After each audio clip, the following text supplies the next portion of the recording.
to the Screen Time Continuum. It is a wonderful Wednesday, and actually, it's a wonderful Thursday. But this is our midweek show here on the Screen Time Continuum. My name is Keelan, and I am here with Nick. What's going on, brother? Hey man, happy Thursday. How are you? I'm well. I don't have any Thursday zingers, and I was all prepared with the Hump Day and Wednesday talk, and it's a good Thursday though. Good. Glad to hear it. Yes, indeed. So, guys, we are here to cover Beef, the Netflix 2023 comedy drama starring Ali Wong and Steven Yeun. Did I mention it's called Beef? Yes. I loved the name of this as soon as I saw it. So let's just talk about what it is. Let's talk about how it comes off, and let me give you guys a little background on what Beef is. So far, Beef is a one season comedy drama on Netflix. The plots is entitled Two strangers get into a road rage incident that brings chaos into their lives. That is what it says on Google or their wiki page. Now, I think that's the easiest way to explain this entire series. 10 episodes. Each episode is ballpark. I think the longest is 39 minutes. So everything is less than 40 minutes. Easy watch, fun watch. Um, yeah. My first impressions are tell me when season 2 is coming out, and I hope it's not 2025. But hey Nick, what did you think? What are your first impressions of Beef? Yeah. I will do that, but I think we should probably give a spoiler warning. Oh crap, it Just is so that our pretty new, audience yeah. knows. It's like been only a week old, I think. For So sure. Yeah. So I apologize for that, guys. Nick's absolutely right. If you have not seen Beef, excuse me. If you have not seen Beef, I don't want you to have beef with our channel. I don't want you to have beef with us as a host. So please, please, please do not watch this if you have not seen Beef because you will enjoy that series. Go and watch Beef, come back over here, then listen to us, compare and contrast, maybe add some comments, all of that. We'll appreciate that. But if you have not seen Beef, please do not take these spoilers because this is your spoiler warning. We are going to tell you everything that happens from episode 1 to episode 10, not bit by bit like we do for the movies, but all of the hot points and hot takes are pretty much going to get spoiled in this here episode. So if you want to see Beef, if you're going to see Beef, please put a little bookmark on this episode. Go ahead and finish season 1. Come right back over here and we'll tell you how we felt about season 1. That's what we'll be doing today. Anybody who sticks around past this marker, it's on you. See, I just gave you a space. I gave you exit time. If you heard it's on you, it's too late. Here we go. Uh, yeah. but yeah, Nick, how did you feel about Beef season 1? Yeah, I think it's important that we do the spoiler warning because I really enjoy this, and I think that anybody who watches it will probably likely very much enjoy it. Yeah. So it wouldn't be fair to spoil it for you guys. So yeah, I love this. I think it was really good. A24 does it again for me. Something about their style, the way that they make TV and cinema is just something that I like. I can't put my finger on it just yet, but I'm looking at it. Ali Wong is great. I'm sorry, the gentleman's name is Eddie Young. Steven Yeun. Stephen Yoon. Sorry, I'm thinking somebody else. Mhm. Stephen Yoon, very good. Even David Cho's in this as well, which Yeah, is I was gonna great. say I think Eddie Wong is a David Cho character, isn't he? I honestly I don't know. I felt like I saw the name in the credits, but I could be mistaken. So, Okay. yeah, Stephen Yu is great. The cast is fantastic. The writing is great. The episode pacing is like breakneck. Keelan wanted to bring this up last week, and I was a little bit apprehensive because it was 10 episodes, and usually that's like 5 hours or 10 hours of something. I watched this in one sitting. I watched the first episode, and by the first episode, I was hooked and watched all the way through episode 10. I I was up understand. at until about 3 in the morning Yeah. watching it. So, I want yeah, to say if the that's any timestamp. indication, I then believe the timestamp when you told us you completed it was 2:38 a.m. Yes, there you go. Yeah, I got done with it and I messaged the guys. I was like, yeah, it's good. It's Yeah. good. Yeah. No, absolutely. No, yeah, absolutely. I think I agree with everything you just said. I don't want to reiterate too much of it because again, this is one of those shows. I fully agree with Nick, and I'm so upset with myself that I almost did that to anyone who has not seen this show. This show for me right now, it stands not with many. It stands almost alone. There's not many shows that I've wanted to binge in a while. With the exception of Love, Death Robots, that I think that just doesn't count anymore. Mm. Um, but there's not a lot of shows that I want to just like, oh, I have to see every episode.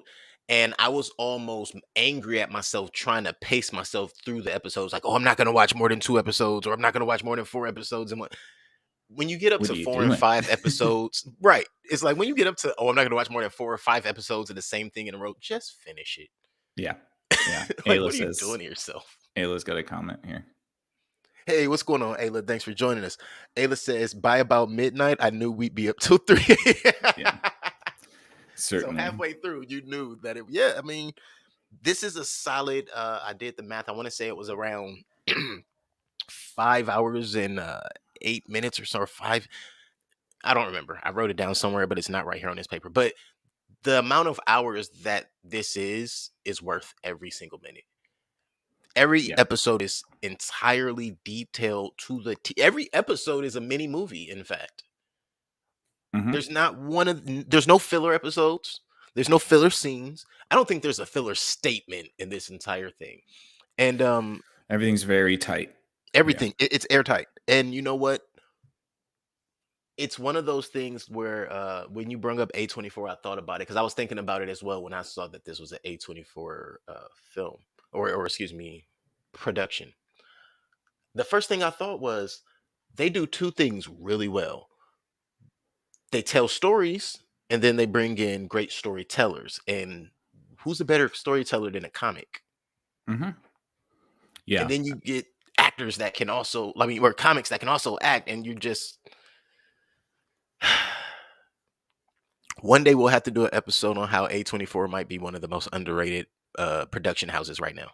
I think it's actually pretty trendy to sing the praises of A24 within the cinema scene. So we might be just biting off of that trend, but I don't care because they're great. Fair. I also wanted to mention there's something along, at least in the last two A24 films that I saw. There's always this point of existential dread that the characters sort of have or introduce in Everything Everywhere All at Once. It's Stephanie Shu's character, Joe Butabaki, who has all the existential dread. And in this whole thing is sort of about existential dread. It's about your life not mattering and how scary that could be. Mm-hmm. And yeah, I think that it's kind of cool that they have this through line with a lot of their movies. I think even Swiss Army Man has that in that. So yeah, I mean, I think excuse me. I think that every film house has a trope. Like they have something that they stick very close to the chest with. And I mean, why not something that makes everybody remember how human they are? yeah, and Not I one like person that. moving around it. It's Yeah. very human centric. It's very, and it's not cynical about humans. It's kind of honest. At least this is. I mean, it's a bit cynical, but it's mostly honest about human nature and our insecurities and stuff like that. So, yeah. Yeah. I have nothing to add to that. You know what? Go ahead, keep talking. Ayla says, I'm pretty sure many of the comments on the show's Insta told similar tales. One person had an early AM conference and couldn't go to bed because they had to finish it. Yeah, no, it's excuse me. This is again, I know a few people who did the same thing that Nick did. Um I don't actually when I think about it, I might only know 4 or 5 people who've watched this and didn't finish it all in one sitting. And it's either because they fell asleep or they Mm. were doing like me and they were trying not to oversaturate themselves with it. But either way, I think I don't know anybody who watched this in less than or excuse me, in more than 3 sittings. Yeah. I don't know any like it's 10 episodes. So once you watch 3 episodes at a time, the first time you're going to watch, the very first time you turn this on, listen, for anyone who just doesn't know yet, because you've only watched a few episodes and you're just like, oh, I'll watch this review and see what they say. If you've only gotten to episode 3 because you were like, oh, 3 episodes is good, and then I get to catch up because that's how you watch all your other shows, you're not doing yourself any justice. You're already thinking, what's going to happen next? Just go find out. Oh yeah. Finish it. Well, and I think that's a testament to the pacing of the show too, right? So the episodes, each episode is sub 40 minutes, which to me makes me feel a little bit like maybe they were planning on hour-long episodes and then they just tightened everything up. You know what I mean? Yeah, I could see that. Because like you said before, there's really no waste. There's no fluff to any of the story. Everything is very vital and integral into the story. So it to me, it feels like they knew how to tell a story, and they kind of challenged themselves in making sure that each episode had as much content as possible and as little time as possible. Yeah, I think I'll say that. And it could be to the different levels of talent you have on the screen, right? Like all of the actors are seasoned. I don't think anybody in this show just began, right? Mhm. I think there's a fine formula that was figured out during the shooting of this, or at least during production. Maybe not during the shooting, but during production. I think they figured out how to introduce you to the problem, tell the story, solve the problem, and still leave you with a cliffhanger somehow. Hmm. Yeah, the storyboarding for this was very good. I would even say that might just be too simplistic, because you got to think like episode 1 is the catalyst, right? That's a It's movie. the thing that makes you want to watch the rest of the season. Yeah. And like as somebody who loves Game of Thrones, I had to watch episode 1 of Game of Thrones a few times before I even got into it. This is something that I knew immediately that I had to keep watching. So yeah, I think that they knew, like you said, they had a plan for each episode. It was going to expand the story. It was going to add twists to it, because each episode has like a sort of twist to it almost. Right. Or like a dynamic change, because a lot of the dynamics change in this season too. Oh yeah, yeah, in a beautiful way. So talking about dynamics, let's get into some titles. There are again 10 episodes in season 1. Of those 10 episodes, the names, I'm just gonna rattle off all 10 of them right now. The names of each episode go. Episode 1 is "The Birds Don't Sing, They Screech in Pain." Episode 2, "The Rapture of Being Alive." 3 is "I Am Inhabited by a Cry." 4, "Just Not All at the Same Time." 5, "Such Inward Secret Creatures." 6, "We Draw a Magic Circle." 7, "I Am a Cage." 8, "The Drama of Original Choice." 8, "The Great Fabricator." And I said 8 twice. 9, "The Great Fabricator." And 10, "Figures of Light." Yeah, and a special shout out to, I believe, if I'm not mistaken, all the artwork in the title cards is done by David Cho. Oh, nice. I think that looks like his artwork, so I wouldn't be surprised if they had him create the title cards for every episode. I wonder if we could get that information before we get off of this one.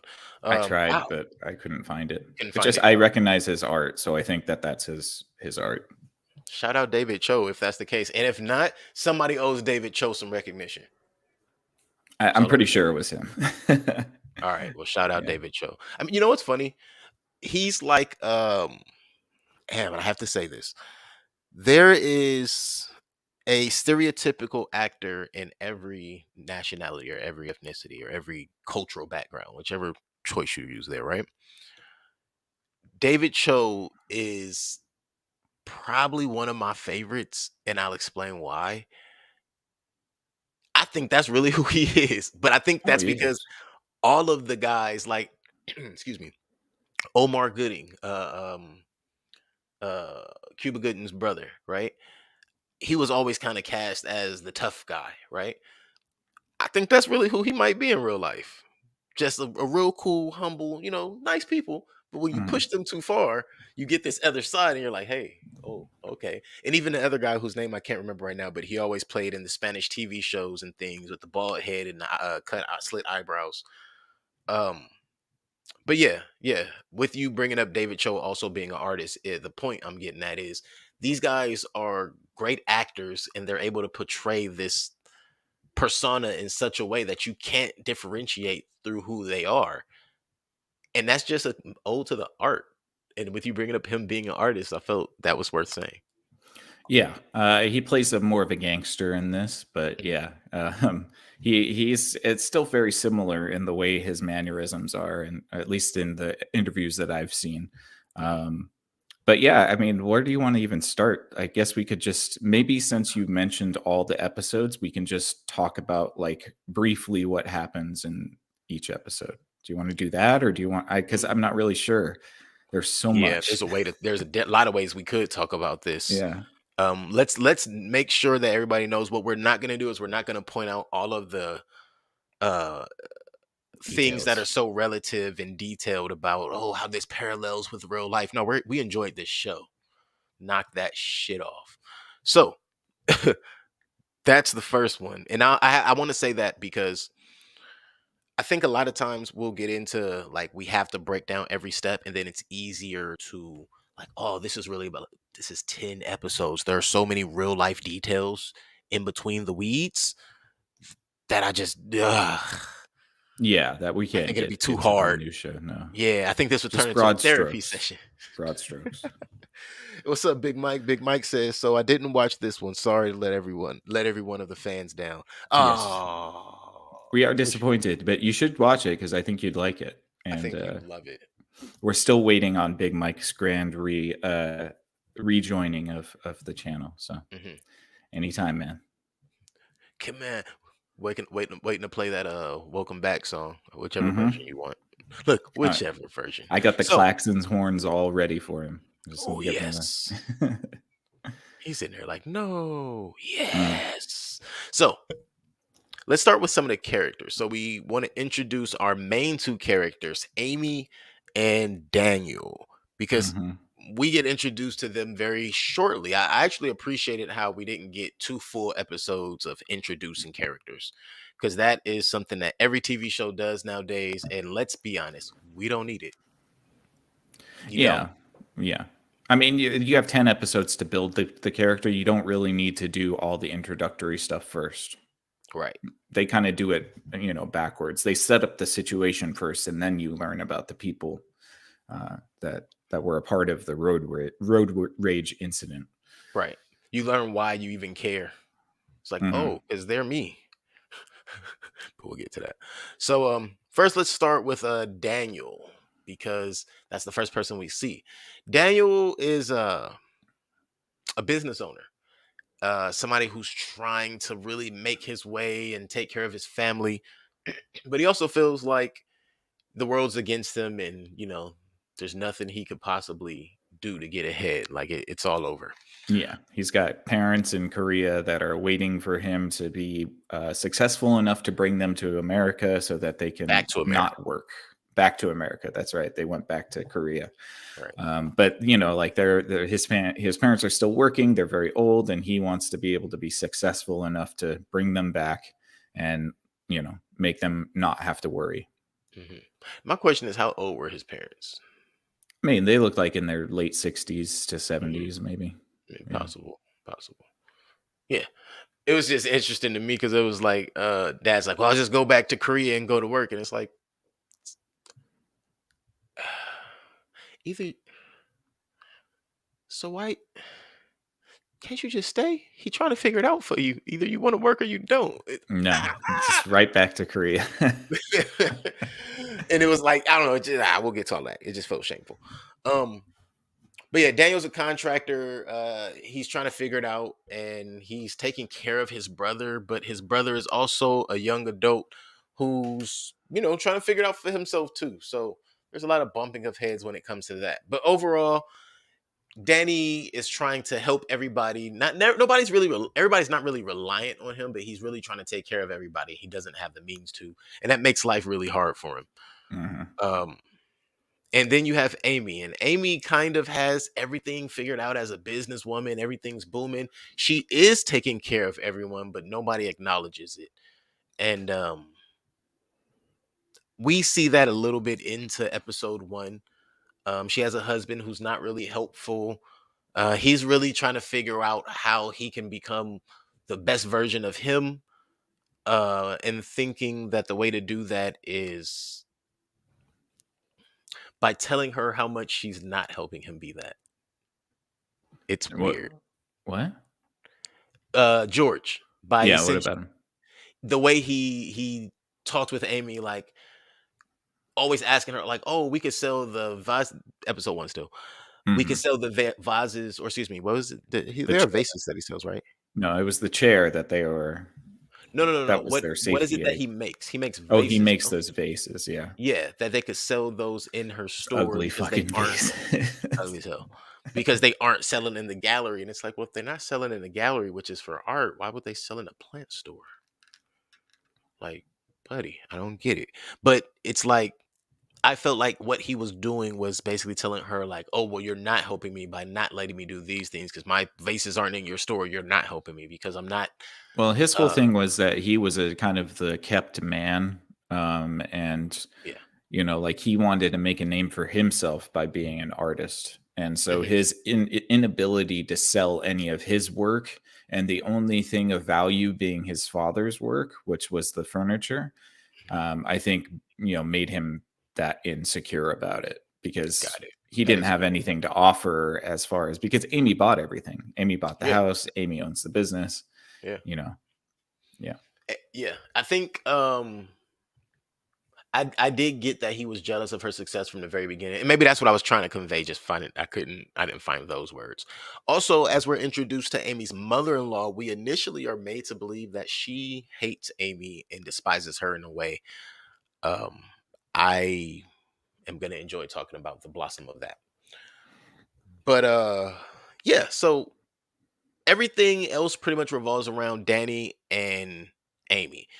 Everything starts when Danny is upset. He's backing out of a parking spot.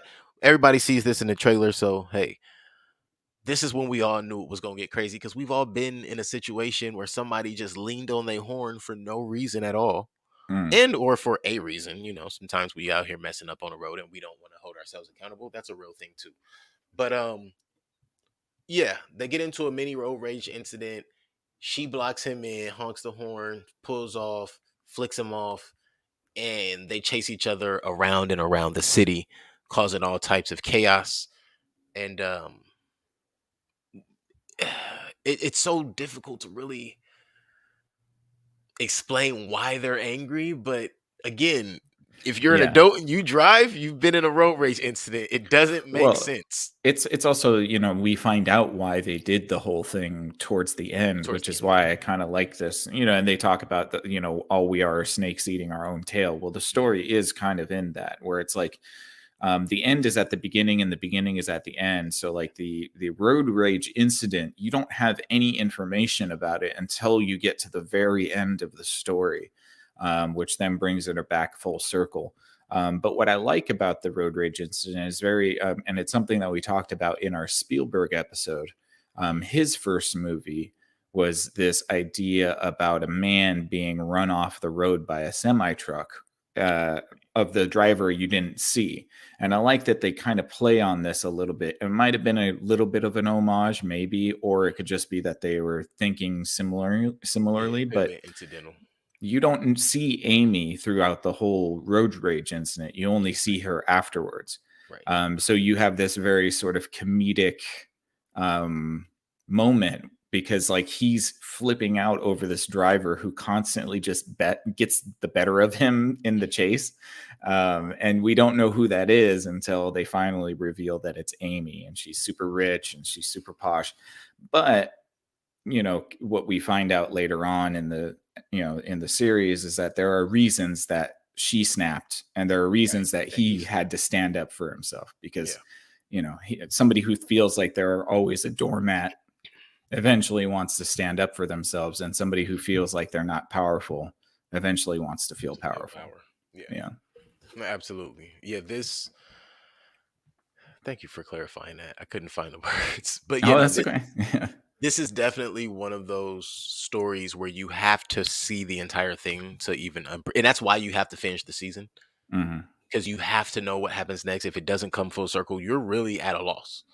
You're really kind of sitting there like, I gotta know. I want to know so bad. So we see that Danny also tried to take himself out with some hibachi grills and a CO2 detector, which told me not only how bad it was, but how low he had gotten. Yeah, a carbon monoxide detector. He was going to give himself carbon monoxide poisoning because he Googled what the least painful way to die To die. is. Yeah. Yeah. It's like how bad is it, buddy? It has to be really bad if that's how you want to go out. And um not only was it not effective, he never considered you're in the apartment because you're in an apartment with your brother in the other room. Right. Right. So if it worked on you, it's gonna work on him. And it takes a long time for the room to fill up with enough carbon monoxide to completely kill you. That's usually why people do it in their car and not in a big giant room Hmm. because the car is easier to fill up with the gas.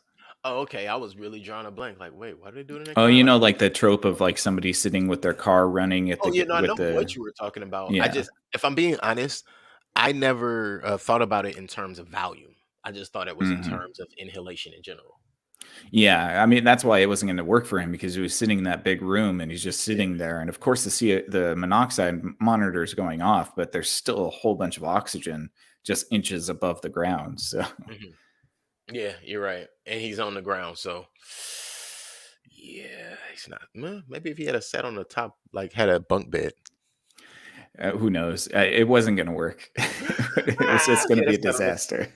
right. Look, he was pretty small, dude. Could have sat in Yeah. the top bunk. But so yeah, we find out that Danny wants to take himself out, and he also let Amy know that much later down the road.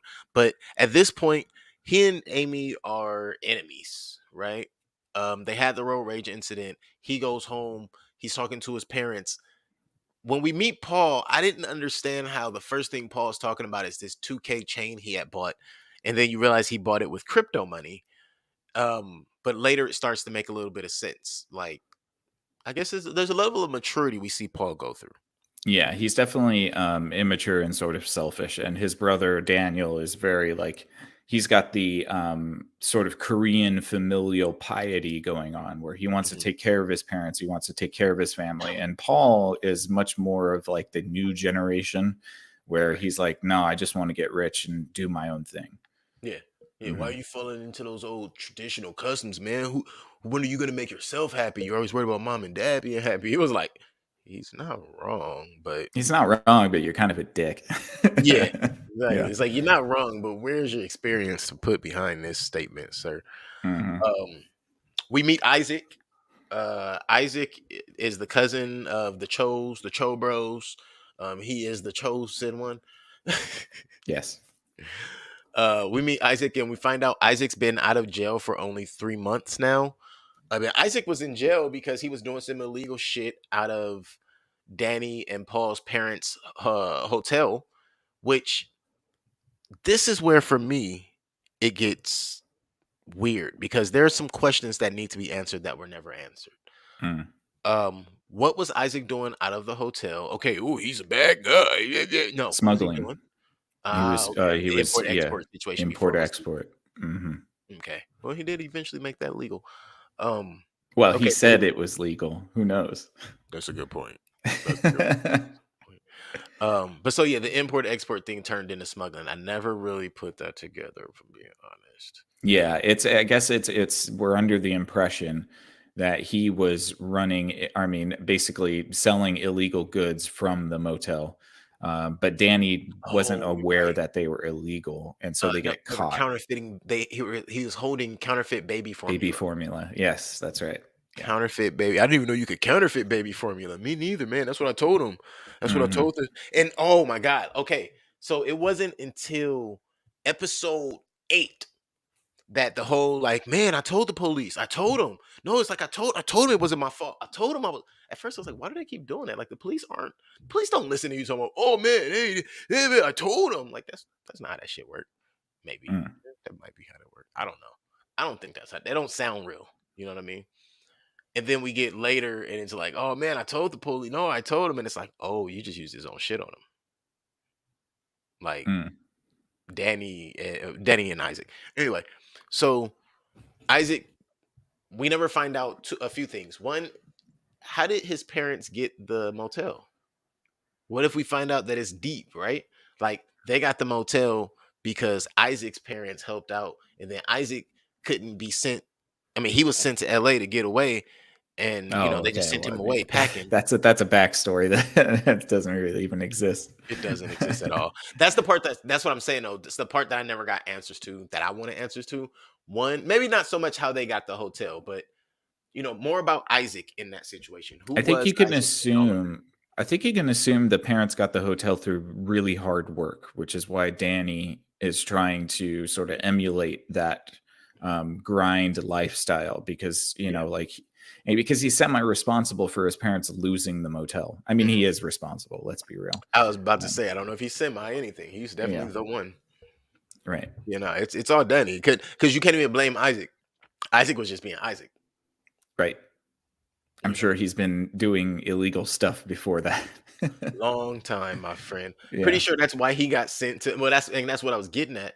I'm pretty sure that's why he got sent to America. Remember, he made it clear that most kids were sent, or most people when they got in trouble and stuff, they were sent to boot camps and things like that. He was sent to Los Angeles. Mm-hmm. Like they sent him back. They sent him to America. Like we don't even want to deal with you. So yeah, or you can help us with our import-export business, our illegal import-export business, and you owe us, so you're going to be our LA node for our illegal import-export business. Right. I mean, that's kind of what he is. He's just like, he's the mover of all of that stuff. He gets the stuff for everybody. He's, it's kind of like a fence, but he's not. I'm like, he's more of like the facilitator, the guy who gets you the stuff. Yeah, I never thought about that. He's the LA connect. It's not so much that he got sent out there for punishment. He ran away to LA. Yeah, because he has like the rice cookers, and then they got the massage chair thing where it's like I know he was doing some illegal stuff. Yeah, I just never thought about it's okay. So I'll say it this way: when he could import export fooled me, right? Yeah. It wasn't until you put smuggling on it, and then I was like, "Oh shit, that is what he was doing." God, he got me. Import-export is the official term if you are fully licensed and sanctioned by the state, but I don't think that he was. So maybe they the ones doing something. You know what? We'll talk about that later. But no, yeah, I hadn't put that together. I knew he was doing some illegal business.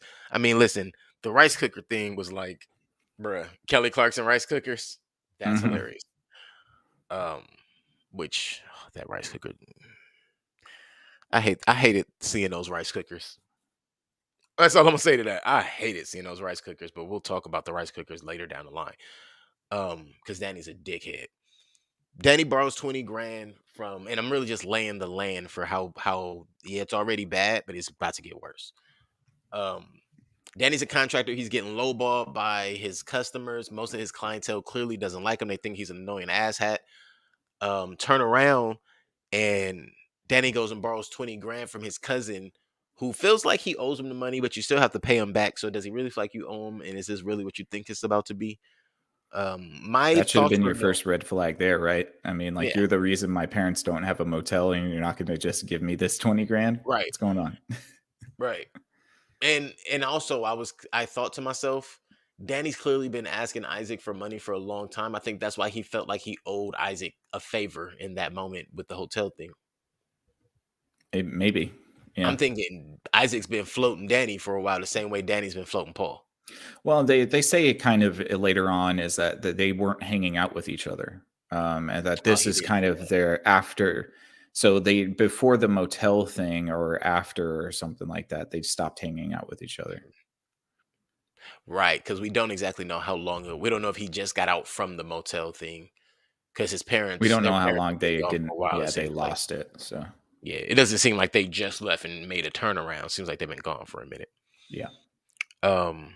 So yeah, he ends up losing the 20K. I'll just make that quick. He takes 20K from Isaac, takes his brother's crypto shit, talks shit to his brother about doing crypto. Oh, you're gonna lose all your money, and then he puts $20,000 in there and loses it the same day.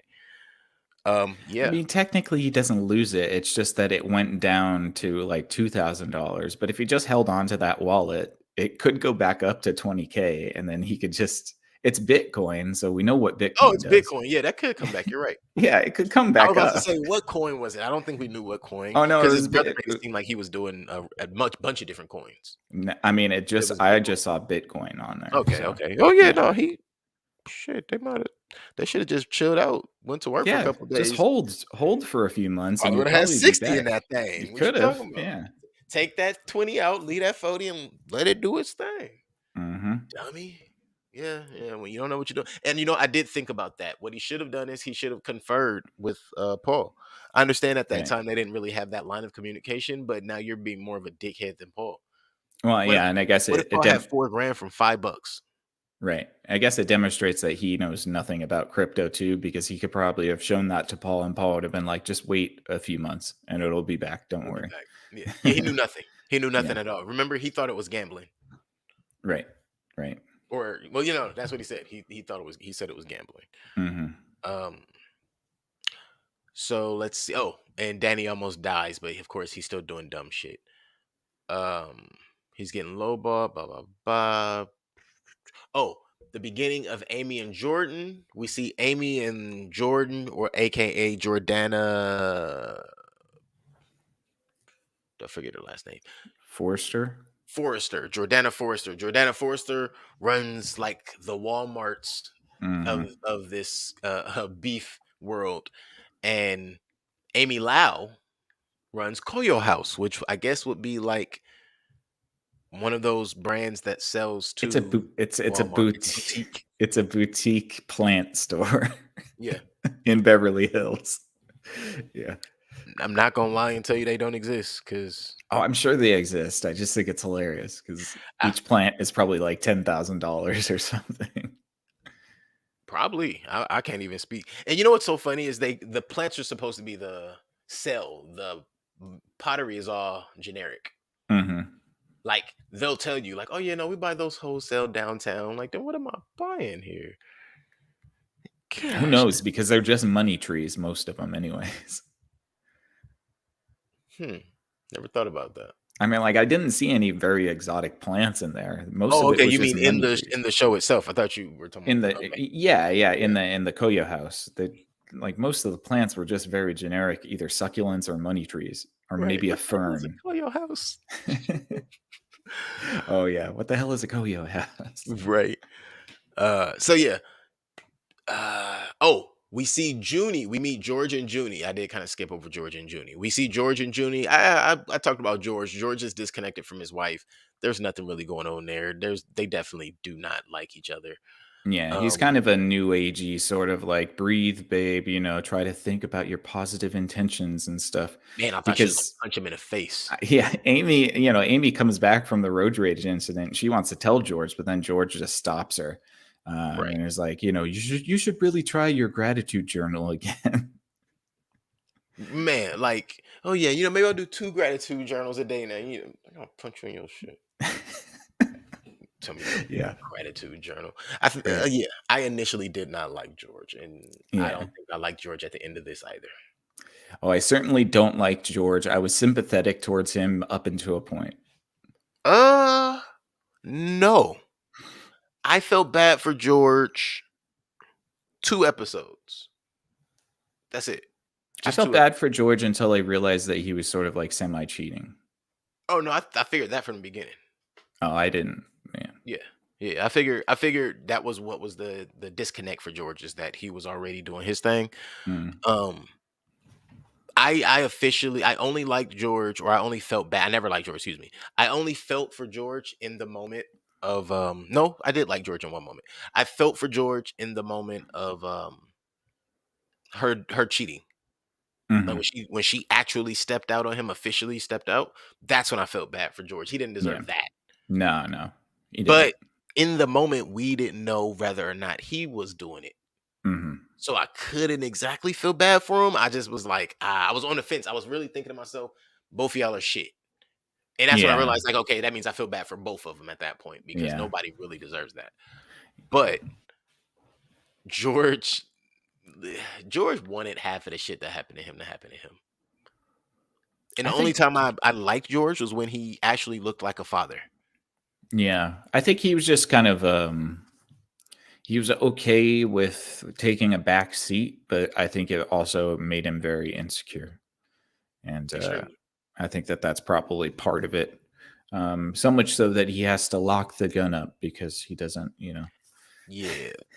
Thank you. 'Cause that was literally my next one is him changing the safe code and not telling his wife put the entire house in danger. It's However, true. he never validates when he tells her, "You know I didn't give you the code." No, but we don't know. But we know very shortly after Well, but he didn't know what that was about. He didn't know she was masturbating with the gun. Listen, a that loaded gun. a loaded gun. Now the loaded part was where I was like, okay, listen, there are levels of crazy. No, that's This that's is seriously a different level of unsafe. crazy Yeah. because there was levels where she's rubbing the hot. No, it's not a hot barrel, but essentially it's a hot barrel. If you know what I mean, Hmm. like right under the chin, pointing it at herself. It's like, all right, lady. Yeah. The only thing that, like it just wasn't racked. That's it. But there was a full clip in the gun. Hey, for all we know, there was one in the head. I mean, maybe who knows? She didn't check the chambers. So. That's all I'm saying. Because all she did was grab the clip, or excuse me, grab the mag and slide it in. That's all she did. She slid it in all right. That's for sure. But Danny comes, and this is when the road rage incident introduces the two of them. I think this is what culminates the beef. Oh yeah. This is the stinger for the first episode. This is like the end thing for the first episode. Right. And after this, it's pretty much straight through. Um, Danny comes, he introduces himself. He's assuming that the driver of the white truck, because again, we never saw the driver. He's assuming that the driver of the white truck was a man. He asks for the husband, asks a bunch of questions. And eventually, you even see that Amy is a little irritated by him continuously asking about a man's presence because it made her feel weak. And I was like, tuck your penis away. Maybe just a little bit. Because he was wrong. But what are you so upset about? Because you don't actually know what he's here and why he's continuously asking this. Mhm. At a certain point, if anything, what she should have been is angry. And or she was, but not she was annoyed, excuse me. She should have been angry instead of annoyed and looking to defend herself because why you keep asking about the man in the house? Like, are you gonna do something? I mean, she literally just had a loaded gun in her hand, and she You had know to what I go mean? stash it to let him in. So, So it yeah, was like, ma'am, did you really care about your safety? What's going on here? Um, I thought she was kind of getting flirty for a second, I to think be so. honest, I think so. because I think there was, he asked about the husband, and she's like, he's not going to be home for a long time. Bruh. When she said that, I was like, wait, what? Whoa! What the hell is going on? Right? It's some things that are big questions, big flags that make you go, don't know if you should have did that way. Well, But that honestly, that's where I was like, oh, I know what's going to happen now. what do you mean? I could see Oh, same. what was going I to understand. happen between them at the end I in saw that that. very moment. So here's the deal. I foresaw that. So, I just chinned the microphone. I foresaw that from the trailer. I was like, they're going to become such vast enemies that they're going to have to become really close at the end, be the best of friends. Oh, Or they're more. in love with each other. Oh yeah, for sure. Now Yeah. at the end, yeah. But that's why I say Yeah. it was like a gradual for me. I was like, oh, they're gonna have to be friends, or they're gonna be the best of friends, or maybe they'll be together. And then I kind of downgraded it again. Like maybe they'll give us a twist and they'll just be neighbors or some shit, right? Like Mm. they'll become each other's support system. But isn't that what a relationship is? So uh he pisses all over her floor. Yep. Listen, that was a lot of piss. It was a lot. It was gross. And I mean, I don't know how you can have that much piece and it be so yellow, because usually when it's that yellow, it means you're dehydrated. Something's wrong if it's that yellow. Yeah, that too. Yeah. You're definitely not getting it all the places in the world. because that's concentrate. Yeah. That is concentrate. You can shake that up with water. But yeah, so that's when everything, in my opinion, really jumps off is the piss on the floor. Now, past that, let's get into it. Amy is pissed. She tells George. George dismisses it like, "Oh, babe, you're overreacting." And that same day is when she sees Naomi showing her the video of the road rage incident, and so she's kind of worried, but she's not. Um, Daniel and Paul kind of try to start working it out. They work into it. So basically, yeah, Danny and Paul keep going through this up and down thing where they're trying to become better brothers.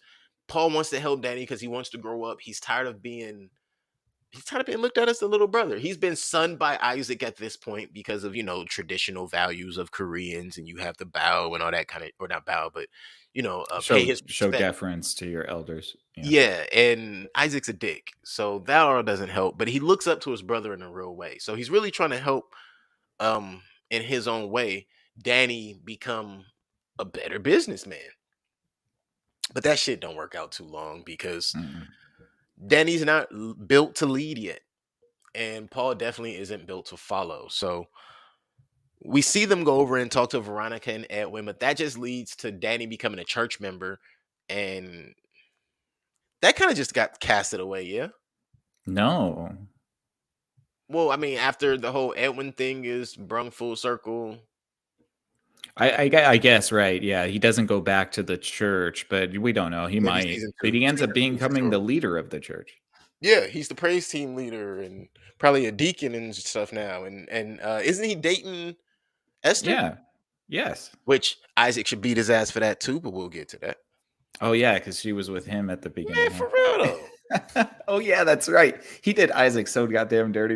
Isaac Jesus. dirty. Wow. Isaac gets the main thing I want. Isaac should kill that fool.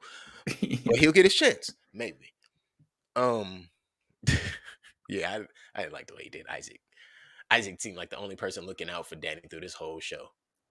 Yeah, I mean, he literally was setting up his entire family with a decent income and living, Mhm. and it was just because Danny didn't get to be the leader Mhm. that he screwed him over. I think something that's highlighted in this show is people not really knowing who they really are, right? Or in Amy's situation, people running from who they really are. Danny Yes. had no clue how bad of a person he really was. He thought he was a good guy. Mhm. Danny Amy was really thought he hiding was. it. Yeah, Amy was hiding it. She knows she's a shit person. She said in very plain words to George, "George, I'm a bad person, Mhm. and you're the best of people, and that's why I fell in love with you, hoping that it could help change me." That was the Right. most sincere shit she could have said. Danny, on the other hand, the only innocent person around him is his brother, who's looking to him to allow him or help him become a better person, and you just want to make him a shit person by talking crazy to him. Oh, and Danny's a legit shit person, man. Oh, I mean, legit like shit person. he comes off as like the affable sort of like hero in this because Amy is such a great villain, Yeah. but he does some really terrible stuff. Oh yeah, like Some I don't really know, terrible stuff. throwing college applications in the trash can. Or making your brother feel like it was him that got the, the business destroyed or Yeah, that house burnt house burnt down. down. Yep, Yeah. everything. Shit. He even made him feel like it was his fault he got arrested. Like, no, that was you. Mhm. That was you. But yeah, it's there's a lot of avenues to all of this. So let's see what's some. Yeah, the midsection is full of a lot of twisty, turny character shifts and dynamics. What We I see both of do, them commit a lot of crimes. yes, they Or do I think the definitely. very first big crime was vandalism. Oh Or yes, because was it Amy theft? vandalizes Danny's truck. Wait, would it be theft if you considered that Danny used the apps? Because that's actually when we first see how bad of a person he is, or how shit of a person he is. What do you mean? So when he takes or actually when he's trying to return the shit and do something like this is your third time trying to return the same stuff. But when he takes the apps, when he takes all of Paul's apps and he gets his passwords, technically wouldn't that be stealing? Because he was spending his money. Yeah, I guess, but his brother, for some reason, was okay with him taking his crypto That's wallet true. because he didn't want to pay rent. That's true. So yeah, essentially, yeah, never mind. which That's is an kind easy of a question. dumb move. It's like, all right, how much do you want me to pay in rent? You don't get to Man, touch my you definitely wallet. don't get to touch my crypto wallet. Yeah. Password, sir. There's no way you're getting this encryption. Hmm. um. Okay. So yeah, no. Yeah. Back to the Well, I mean, vandalism. Amy definitely vandalizes Daniel's truck. Yeah, and we see her go down a nasty spiral. I mean, she started creating online personas, giving nasty reviews because Catfishing. catfishing. Something I want to point out. At the beginning, we see that Danny had to pay $80 to get Amy's address through the website, right? Hmm. Did you know when Amy went to get Daniel, she didn't have to pay Because she already had it. because she's already had it. That Yep. lets you know she's She's already at a crazy. right. Well, see, what's great about this is because at a certain point in the series, Danny is given up on the beef, but Yeah. Amy never lets it go. Oh, Like it she's reminded her of who she was. well, yeah, and actually, it's funny because when she does that whole catfishing thing and she's doing the internet sleuthing stuff, you Mhm. could see on her face like the excitement She that she felt has. alive. She felt alive. She felt giddy about it. Mhm. Um, and I just love how aggressive she was with Oh Daniel. my god. Every time she texts him, be like, So "Hey, bitch, boy." like, You know? damn. Yeah. Look, she definitely, you could tell she's a troll. She was a troll back in the mid 2000s, early Hmm. 2010s. And she absolutely enjoyed it. Even George noted how much she was enjoying it when they went to track Danny down at the hotel. And he's like, "Are Right. you enjoying this?" Because she has like this big ass smirk on her face. Oh Like, you're yeah. walking into a potentially dangerous situation. You're fine with it, Hmm. you know. Um, they also go to therapy, and Amy knows exactly what to say to get the therapist to back off, which she's is too good. interesting. She's very good. She knows It, exactly. Yeah. it's that old saying that came up a few times in this movie. Western therapy doesn't work for Eastern minds, Mm. Well, yeah, and and I think it's funny. like for her, it's also like she's so good at being a chameleon in this sort of Manipulation, Oxnard upper crust society that she knows exactly what has to be said so that the therapist thinks that they made a breakthrough, so that right? George gets off her back about it. And yeah. Yeah, they need words of not affirmation but confirmation, Hmm. and she gives them to him. I think a lot of people do that. So a lot of things in this movie also is showing you how code switching can get to you. So she's code switching between work.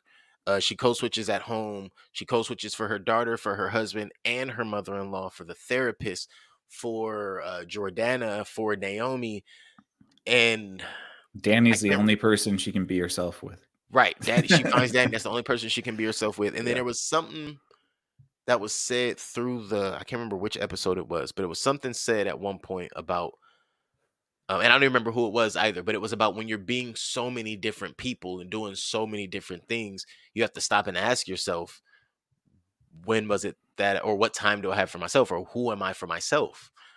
I don't remember where I got that from. Maybe that wasn't even a part of this show, but that did come to me while I was watching this show. Is when you're doing so many things for other people, who are you for you?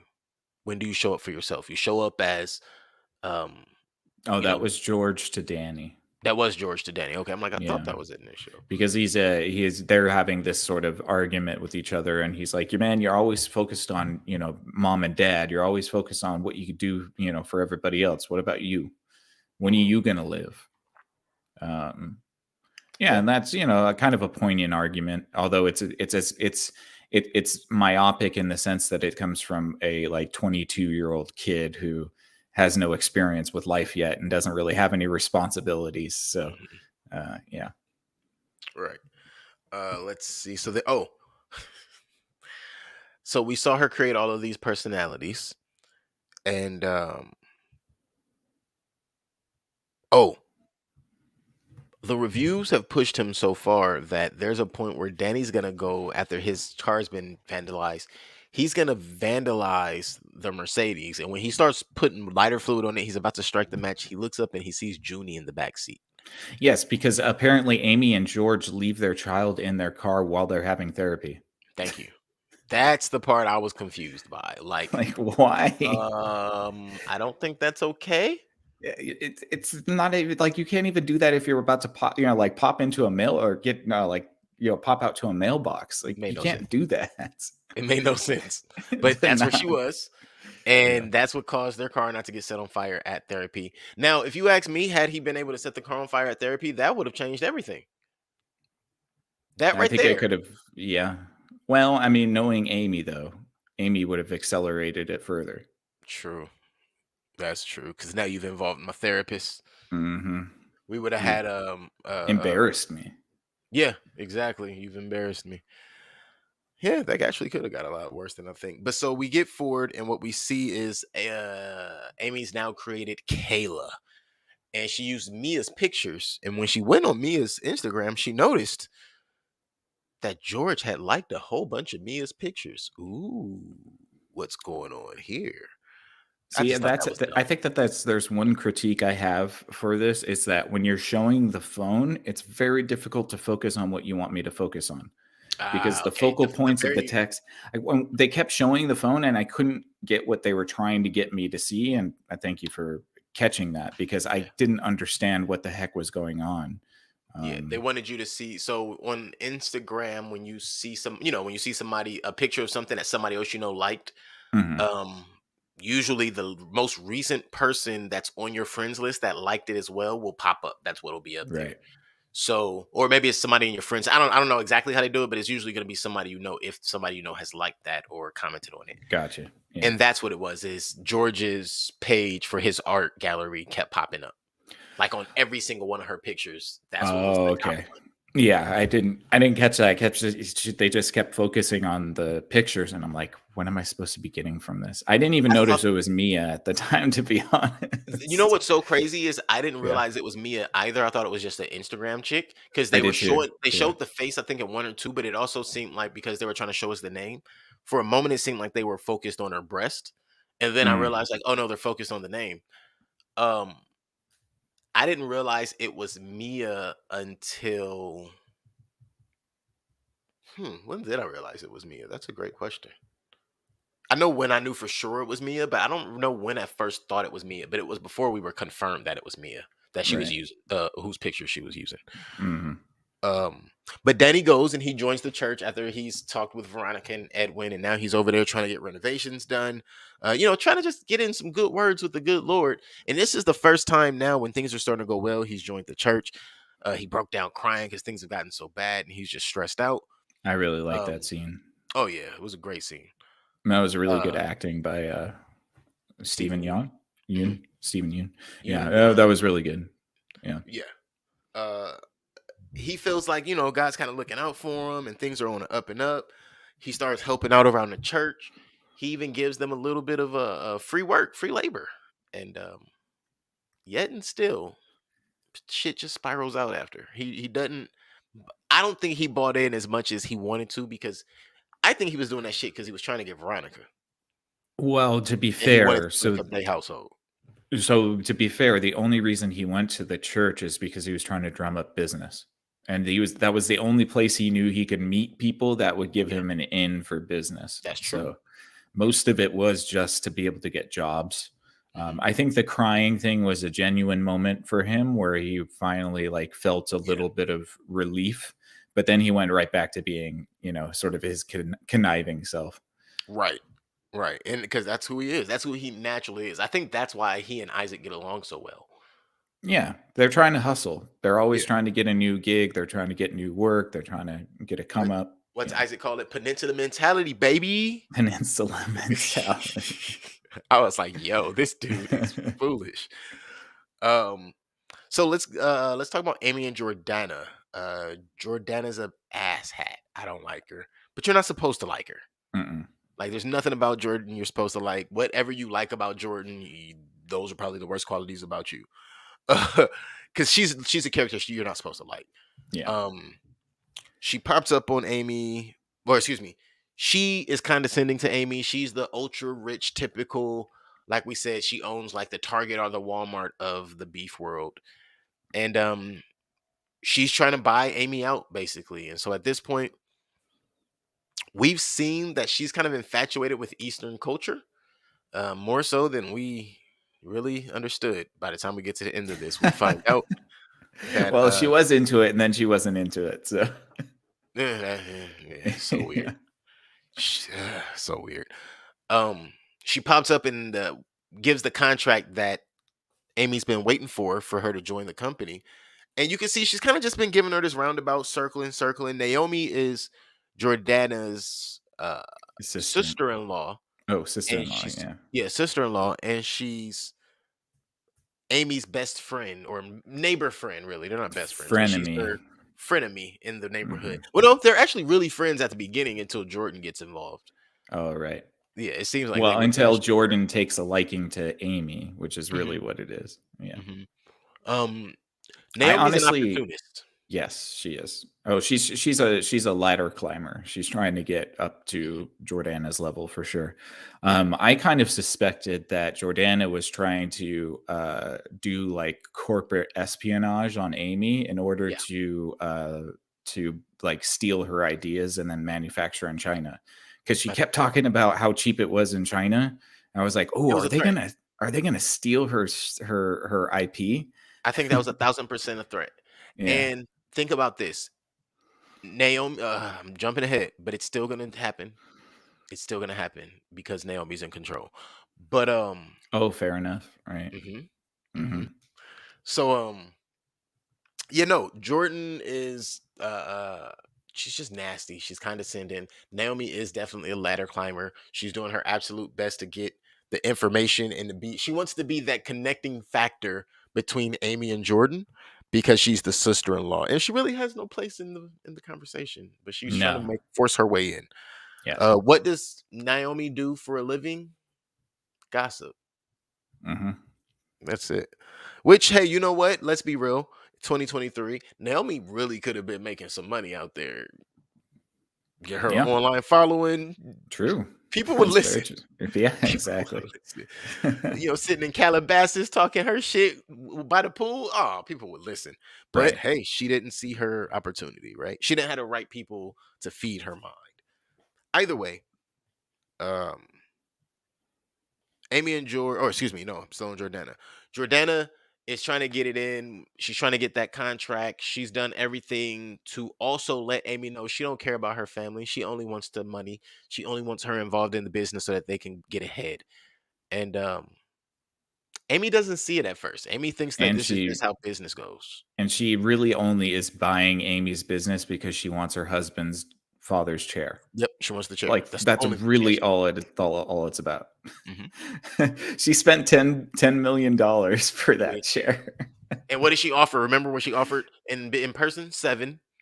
No, she offered 100,000 for the chair. Did she offer 100,000? Yeah, initially she offered 100,000 for the chair, but really the sale of the chair was the reason that she bought Mhm. Amy's business in the first place. Yeah. Because She said, "Look, being coy about it until she got the chair, and then she's like, "Okay, fine, we're gonna buy your we're gonna move business." forward. Let's do the business." Yeah, you're right. Yeah. You're right. Let's see. Oh, Danny's an asshole because he involves Edwin in his ploy to steal insurance money.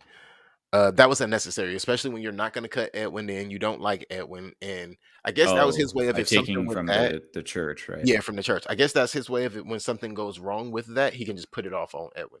Like, oh, Edwin knew Right. this was Edwin's idea. Like, how do you think they were taking care of the baby and all that kind of stuff? Um, Again, Danny is not a good dude. Mm-mm. There's like in hindsight, and you don't see it really at first, but in hindsight, every time you get to the end of the episode, you go, "Damn, Danny, damn, Daniel." Um, Not a good dude, man. Yeah. You keep pushing forward where we yeah, at this point, Danny is number one at the church. Veronica's had a baby. You even see Veronica and Oh, but you Edwin got to get arguing in to church. selling out Isaac. That's the only reason. Oh, That's that's like coming next. that's. Oh, I no. He becomes the leader of the church after selling out Isaac. What is it? Oh, Yeah, I because didn't then it look. I see jumps it. I like see it. 8 months later or You're something. right. You're Yeah. right. I actually skipped the 8 months later. It's right here. All right. So good eye. Shit. This sucks. Like this part sucks. So Danny and what's her name? No, actually, we're too early. Aren't we too early for that? I guess we actually don't know for 100% for sure that he sells out Isaac until we see the 8 months later part, right? Because Yeah. No, I haven't seen the eight months later. there is no event that Isaac gets like sold out by. We just find out that he's in prison. Right. You know, he does play before he becomes the leader. I don't think he's the leader yet when he plays the guitar for the first time, is he? No, he's not. No, yeah, and Yeah. then they play a game of basketball. Right. Yeah. Right. Yeah. That's what. Yeah. We're right at the basketball. Hmm. So yeah, he plays basketball. We kind of see. Um. That's when he takes over and then he plays basketball. Isaac's locked up. Then the first time he plays the guitar, they're just at the church. Like he's just. This is Yes. when he fixes the sign. Yes. This is when he Hmm. fixes the sign, and uh, we find out. Amy's already met Paul. They've been down to the they've talked a few times now. He's come down to the shop. They've met. She brings him home, but then she sees Danny. That whole situation could have went really bad, but either way, everything gets a lot worse when Paul takes the truck after the boys get drunk, talk about going into business together, staying Right. family, and he takes all of the supplies they just took from a construction yard, That's takes them right. to Vegas. Idiot. Stolen That's supplies. stolen supplies. Now, were they supposed to be stolen? I mean, yes, but no. Duh. So anyway, Isaac just said, "Oh, I know the guy. He said we could take whatever we want." right. I mean, and the guy clearly really wasn't joking. You could take whatever you want to, but if you get caught, now you got a different problem. And they got caught not because of the supplies. They got caught because he took the refrigerator, and the refrigerator Mini was fridge. registered. Like, Hmm. who registers a mini fridge? People who buy mini fridges. Do you not register your equipment? What's wrong with you, buddy? Anyway, maybe I'm Across just too state adult lines for too. that So statement. taking stolen property across state Mhm. lines. Yeah. And the reason it gets pinned off. So anyway, they find Paul. Paul meets up with Kayla, Amy. She tells him the truth. She can't lie to him too long. She tells him the truth after he met her. They end up in Vegas together because he chased her out there. Um, he ends up getting caught up when Isaac sees them as they're at the buffet, drunk. So they chase him. Listen, the way he jumped up on that railing, That was boss. man, I was like, yo, I didn't even realize he was wearing shorts and regular shirt. And I was like, that's a real Korean. That's a real Korean gangster outfit right there. Oh yeah. Oh yeah. Like for real, like real nice and business casual, but I can still run. So don't play with me. Yeah. I can still run because I I got think he all this was stuff. even wearing slides too, wasn't he? No, I think he was wearing Nikes. Oh, okay. Okay. I think he was wearing Nikes. But they chase him and listen, to their credit, they chased him upstairs 45 flights All the or way to the 45 suite. floors Yeah. all the way to the suite and they make it up there.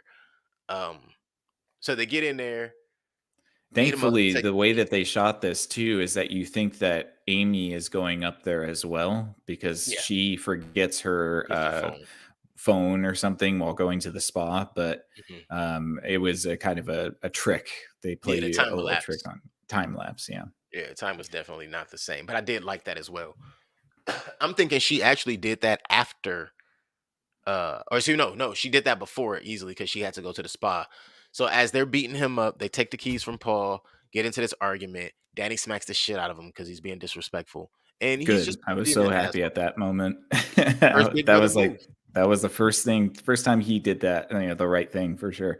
Hmm. Um, Actually, I also want to say just before we get off of it, that scene, like, and there are a lot of other scenes in this where that are very suspenseful. And I was actually surprised by how much of a thriller element there was in this series because it's a Yeah, very suspenseful series. Like you're constantly like, oh no, what's gonna yeah. happen? You want to know what's gonna happen next. You're Yeah. highly interested in anticipating the next move. Hmm. Hmm. Um, So they go downstairs, and as they're trying to leave after they have the keys, they're trying to get to the truck and leave. What do they see? Or what does Danny see? He sees Amy Lau on the screen, aka the road rage bitch. Hmm. And he just can't let it go. No, she's giving a talk at one of the summits for Forrester or whatever. Yeah, yeah. And I'm trying to figure out, he can't let it go. Isaac can't let it go. And because Isaac antagonized him, why is Isaac mad at him at the end of this? You antagonize the speaker. Security tries to have you removed. You spit and punch security. So Isaac punched the cop and Yeah. Danny And spit Danny on the spit on cop. him. Yeah. That's where they screwed up. That's where they were just gonna get escorted to the door and be all right. Mhm. Have a good day, fellas. Yeah. When you assault them, and then you run into the kitchen, Yeah. you assaulted them and you took off running. You probably were just gonna still get met by security. But when you went into the kitchen, the sheriff's is on your ass. Now this is Vegas. hmm It's a good thing that the mafia doesn't exist, right? Because Yeah. I say that's why it's a good thing that the mafia doesn't. Because Yes. in a fictional world, those guys That would would be have went really dead. bad. Yeah. In the fiction, yes. In a Yes. fictional world. Yeah. Because boy, oh boy, I don't understand. That threw me for such a loop. It was like, what the hell are y'all doing? Now, here's the luck for them. Here's the blessing. Las Vegas, Nevada, and California. I guess they got an agreement. You know what I mean? Mhm. They send us back. Yeah, because there's so many tourists. That's Yeah. why. Yeah. They send us home. Hey, y'all come pick your boy up. He's tripping out here. Come Mhm. pick up your folks. Yeah, we don't That have was the space for blessing. Californians here. Right. So Danny actually gets off because he doesn't have any priors, and let's be real. That's why Danny gets off. He doesn't have any priors. Mhm. But Isaac is a prior. He in himself is a damn cage, right? Um, And he and was on parole, yeah, and he was on parole, absolutely. and he crossed So state he lines. just screwing up. He crossed state lines, stolen property on parole. Either way, he has his lawyer them rigged it all up. He can get off. Mhm. He can get off. That's it. But no, they don't just let him off. They put him on house arrest. Cool. Isaac's on house arrest, and this is when Danny realizes things were bad because Isaac's pissed. So now you're just one of his lackeys. You're not really cousin anymore. But let's keep in mind, Danny doesn't understand how Isaac does business. Something I noticed Isaac did. When they got their check from the church, they're outside. Isaac ain't been in no bank. He ain't cashed no check. But he just handed you an envelope full of cash, which means he already had your part. He knew what your part was already. He's done the math. He's planned all this out already. Mhm. He actually figured it out. And what do? You fuck him off, Danny. Well, it's because also Isaac said that he was going to take a bigger cut because of the lawyer fees. Yeah. That's why. Because Danny thought he was going to get a certain amount of that, but because he screwed Isaac over with this whole Vegas thing, Isaac's like, well, now I have to take more money because I got to pay this lawyer to keep me out of jail. I mean, which I is don't what know. which is what I think pisses Danny off the most. Well, yeah, and being slapped for sure. Right. He Right. smacked him like a bitch. Wait, Isaac smacked him? Oh yeah, when he was sitting in the chair, remember? Oh, right. After he made the pound cake and he came in, wow, like he whammed that man. hmm It was like, yo. As a matter of fact, he smacked him harder than he smacked Paul. Yeah. Yeah, it was destructive. But so they start talking about stealing the art, and nobody's with it, right? Danny backs out. Things get even crazier. I have to keep saying that at certain points. Things get even crazier when Bobby and George, no, sorry, Bobby and Michael aren't listening to Danny when he's trying to call it off. Danny, who's also known as Zane to George, he tries to scope out the place, and he realizes this ain't what I want to do, right? Yeah. George and Michael still try to break into to Amy and George's house, but they're already gone. And the problem with them being gone to Ojai is Amy just left from cheating on George with Paul.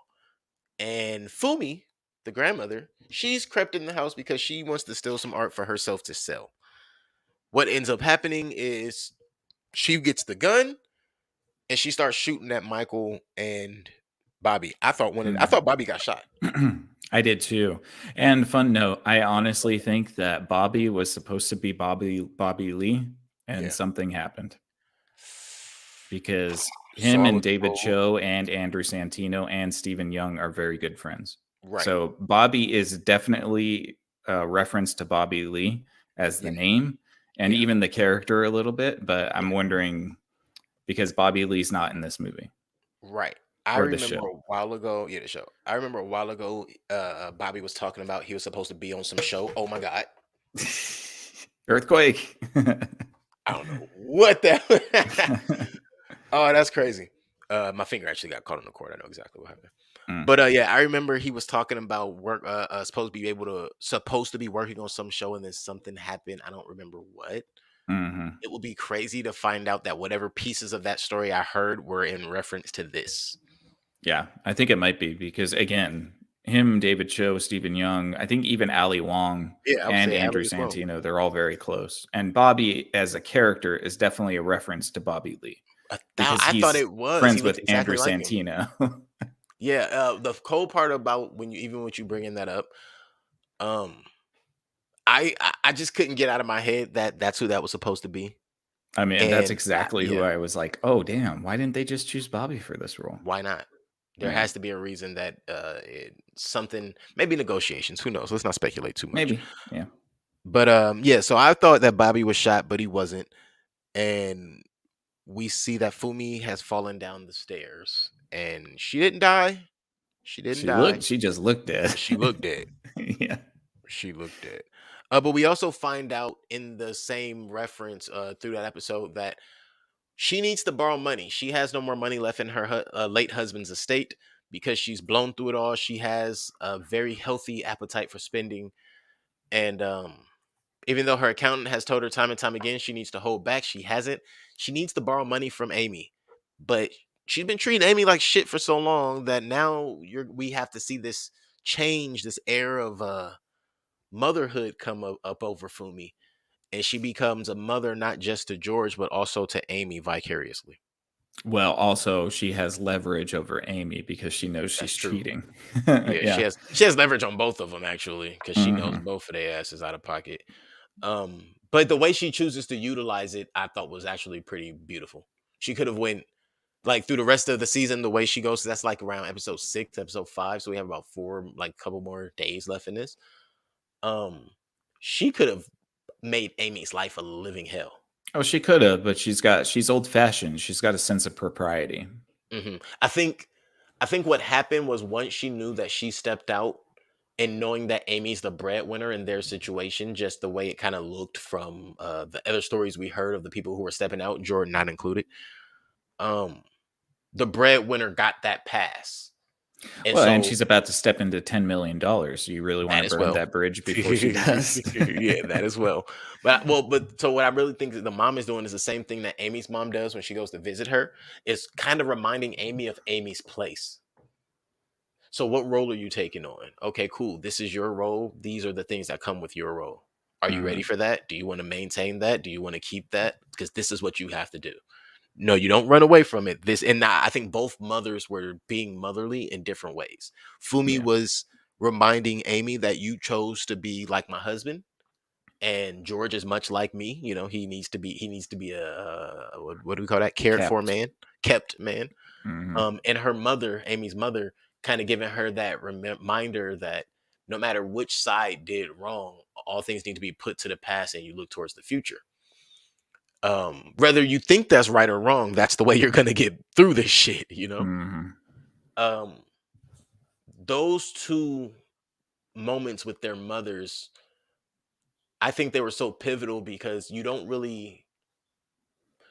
get the eye-opening moment that she has at the back of the truck when she's like, oh, George is gone, right?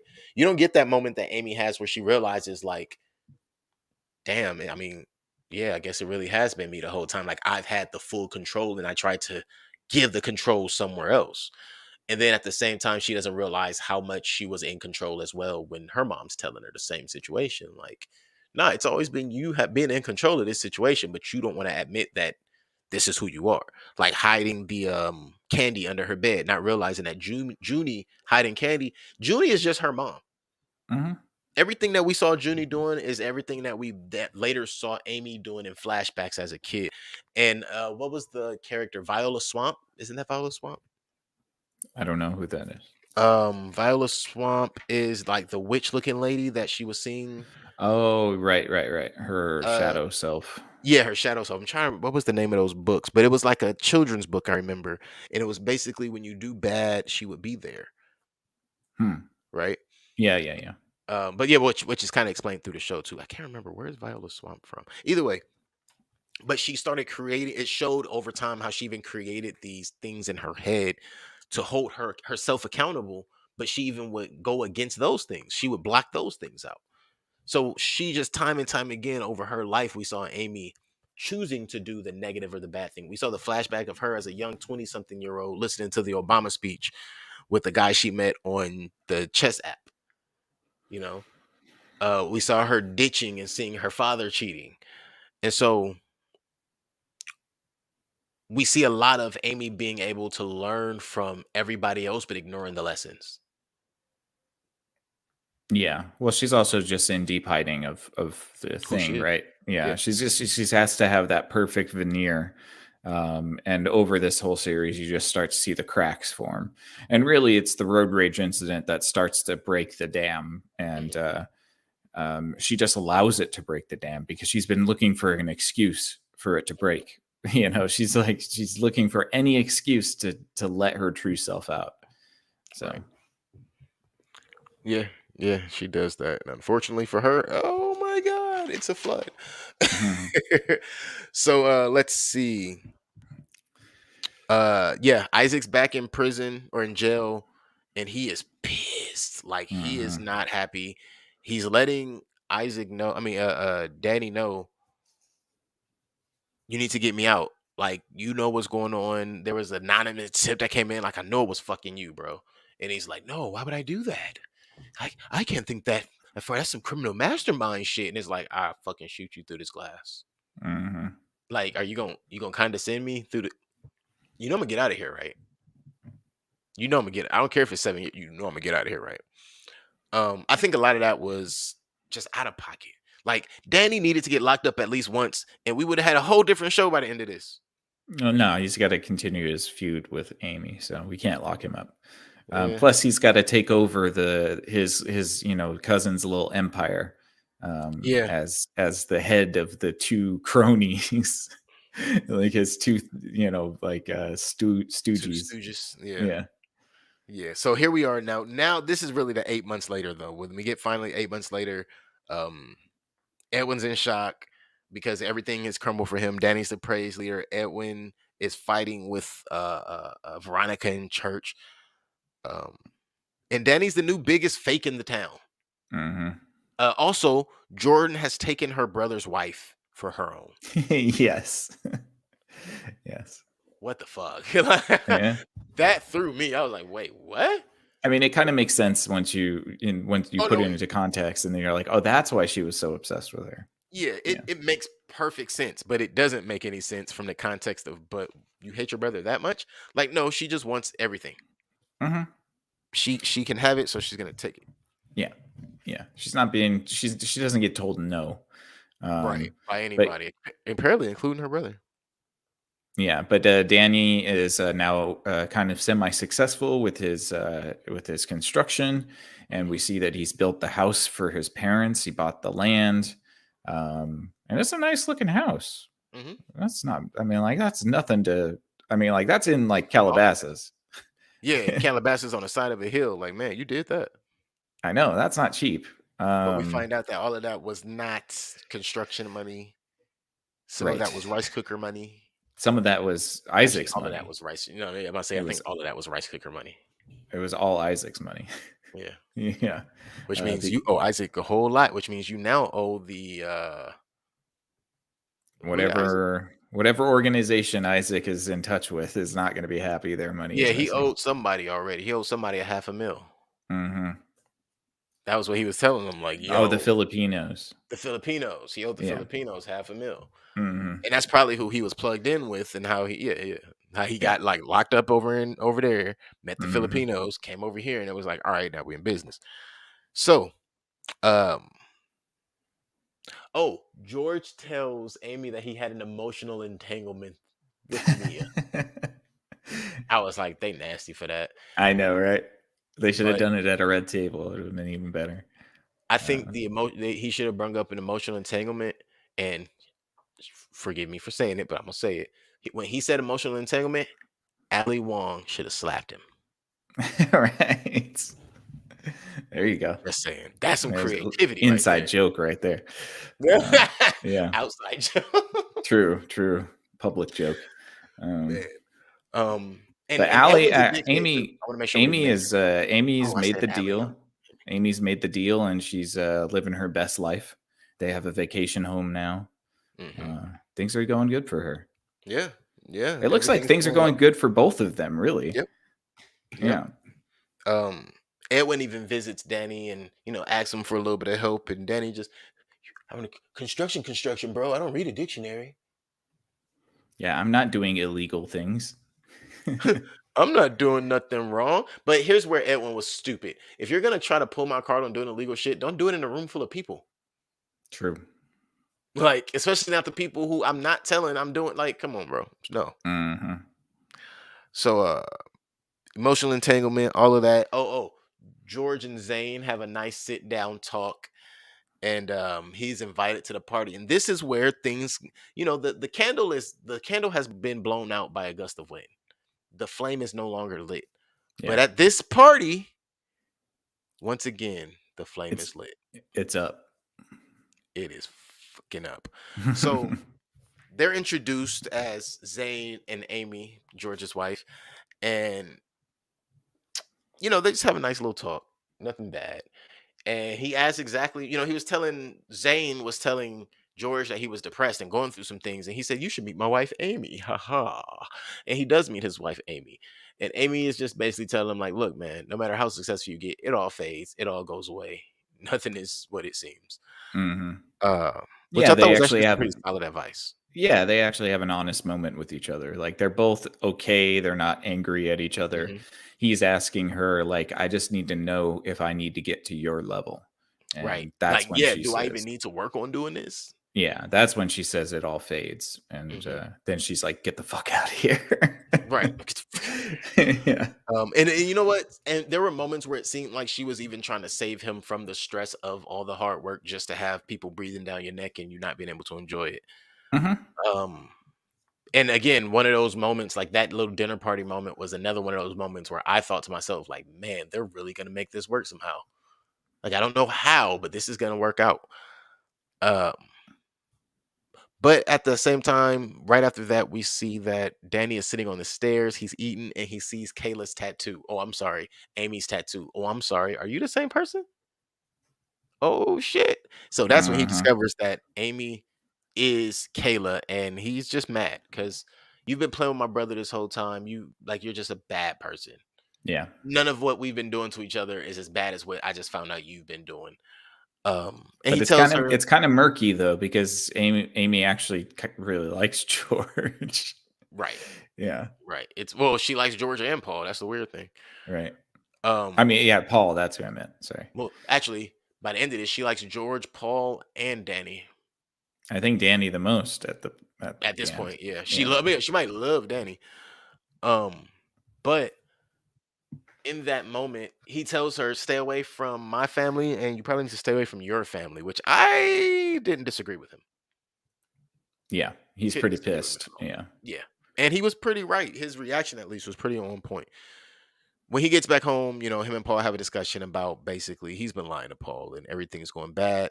But he also tells Paul the truth about Amy and that he knows Amy. And that's when everything goes even worse, because they go pick up their parents and they come home to a fire. The Daniel comes to go take his parents. Right. Paul goes to Amy's house.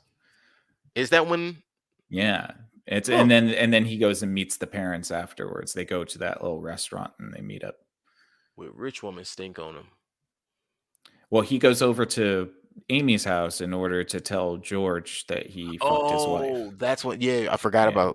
That's exactly what I just skipped over to. Yeah, he does. He tells George, "I fucked your wife. I have receipts."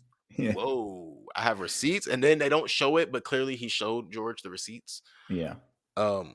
Which, hey, listen, George's mom, again, on the back end, she spun that. All you saw was a text messages, Text. honey, hear Yeah. her out. And Amy just, Amy was straightforward about what happened. But This rekindles the feud. this rekindles the feud, correct. So he come back to the house being on fire, and that's where we kind of drop out from there. After Yeah. he tells the husband, that starts everything back up again, and now the house is on fire. And that is the significance of it going from a little flicker. Everything that's been happening up to now is like a little flicker of a flame, flicker of a flame, flicker Hmm. of a flame. Now everything is full inflamed. It's all engulfed. Everything's gone up. There's nothing to salvage here. No It's time holding to move back on. now. Yeah, there's no holding back. It's time to just move forward. Hmm. Um, we get some flashbacks. We get flashback to Amy in 2008 when she gave herself to the guy from the chess app. We get a flashback to then seeing Amy ditching school. We get a flashback to Amy as a little kid hearing her mother argue about her dad saying that they didn't really want her to begin with. That's also when we see her interaction with Viola Swamp. Through those interactions, we have some back and forth interactions of Fumi, and this is what I was talking about earlier, Fumi and Amy talking, and we have Amy talking to her mom, and that's when she gets all of that advice that I was talking about earlier. What I didn't really realize about all of this moment with Amy was they were building, and really because it was so deep into the series at this point, they were rebuilding this character for us in front of us. Hmm. They had literally taken all of the layers of the onion and started labeling them and then putting them back together. What are they called? I forgot what that's called. It's Oh, I don't know. a I little, think what's that little I'm. egg Oh, or the like a dolls? Russian nesting doll. Russian nesting doll. Hmm. Mhm. Yeah, it's interesting because you don't get a lot of sympathy points for Amy until you start to see kind of more of her background. Mhm. Um, and yeah, for sure. So wait, hold on. Where are we at? We're at the flashbacks and Right. The house is on fire already. Been on fire. right. Um, Danny finds out why. Because you know Yeah. what's weird? There was somebody in the bushes when Danny leaves the house. I don't care what nobody say. I think that was Isaac the whole time. You think it was Isaac? I think that was Isaac. Maybe, but he wasn't out of jail yet. Shit, you're right. We found that out later. Yeah. There's somebody in those Somebody bushes was in the though. bushes though. That's why the whole thing at the end is like it's on fire and then you're like, "Wait, who was in the bushes?" And then Right? you Because somebody was definitely in realize the bushes. it wasn't arson.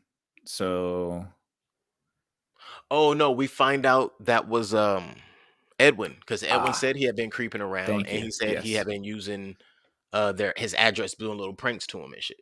Yeah, to subscribe him to random magazines Hmm. because he's a dork and that's his revenge. Yeah, that's his revenge. It was like, Yeah. buddy, if they were really doing crimes, you weren't built for this, no way.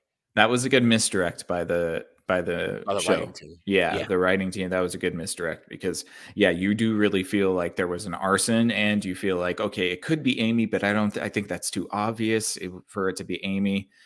Then you think it might be Isaac. Then you might think it might be Michael and Bobby. Hmm. Um, Could have been a lot. could have Then been you a lot, see but then Edwin you leave the scene. yes, that's right. But then Mhm. you find out it's actually just Daniel being A cheap bad, and ignorant. yep, being a bad homeowner. Now, this isn't a Yeah. bad contractor. Not this is a bad homeowner, sir.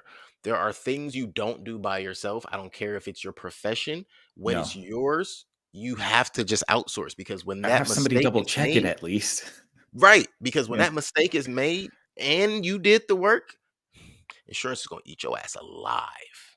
Yeah, I guess he had a 14 gauge wire on a 30 amp 30 amps box or or something like something like that. that, which is just not big enough. The wire size is not big enough. It overheats the wires and then Yeah, makes them explode. Mike. How did the fire marshal say it? A complete idiot put this together, or complete Yes. Oh, yeah, individual? because he says, "Oh, well, at least you won't have any problem with insurance because you got to go after the idiot construction person who Mhm. put this together."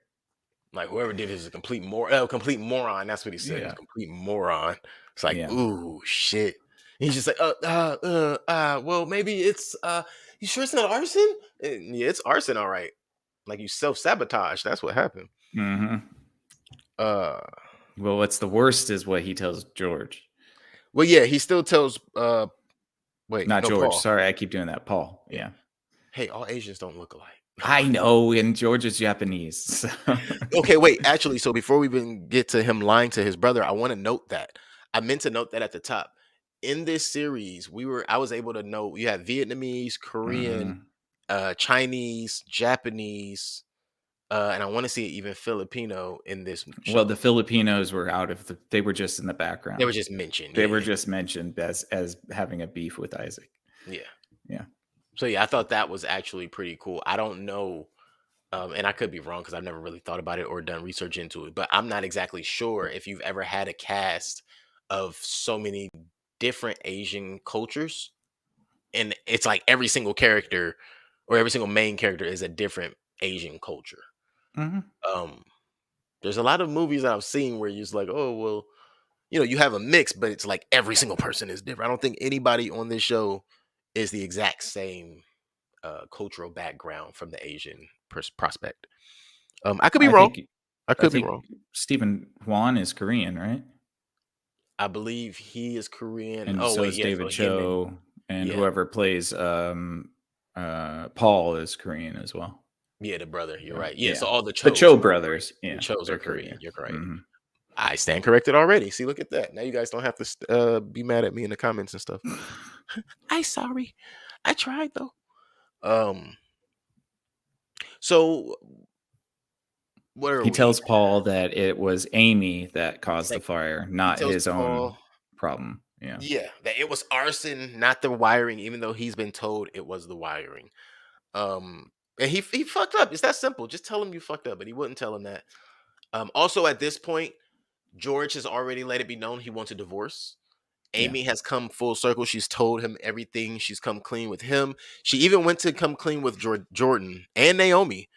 However, George ain't feeling that shit. He want a divorce. He's like, you Yeah. had too many opportunities to tell me before now, and you waited until now, after his mom almost died, after Right. their daughter was in danger. And this is the only time I was really proud of him when he stood up for himself. Like, hold on now. Like, I understand that I put up with a lot, but no. Yeah. Like, I'm no, I'm not doing this anymore. I thought that was the only time that you could even like the George character, honestly. Um, But yeah, he lies to him. Oh, we also saw that Danny I think we talked about this already. Danny putting the applications in the trash. These are bad people. So let's get to the interesting parts because these are bad people. We already see they're bad people. There's nothing else to add to them being bad. Um, Here's where even bad people trying to do something right or just trying to be normal is bad because there was nothing normal about Danny going to their house, trying to bring a plant to comfort George. There's nothing Hmm. normal about that. Then, when he's clearly uncomfortable that you're there, you get more aggressive. Yeah. Then, when you exit the bathroom and he comes with a gun, instead of just hey buddy, let's negotiate my way out of this door. You know what I'm saying? You wrestle the gun away and knock him unconscious. Then you don't check your back seat. This part's not really his fault. But No, this isn't then his fault. their daughter, who's a badass little kid, bro. This is a terrible child. Yeah, she's got no manners. None. None. She's sitting in his back seat, eating up all his candy. Where are we going, Zane? Huh? Oh no. Well, you know what's funny is that before, actually, it is his fault because what does he tell June when he meets her? He gives her a bag of Yeah. Skittles and There's says, always something in my truck. "There's always some in my truck. Ask anytime you want." Which, if he hadn't added the ask anytime you want, that just seemed like a creepy statement. Yes, yeah. It was such a creepy statement. When it was the Totally. full circle of the statement that didn't make it creepy, but the intro of the statement made it creepy. Mm. I always have Skittles in my truck. Huh? And if you ever want something, you just ask anytime you want. Oh, no. Don't tell me you got candy in my truck. But you know what? Maybe it's the era we were raised in. The era we were raised in, adults said, hey, I have candy in my truck. Mommy! Yeah, stranger danger.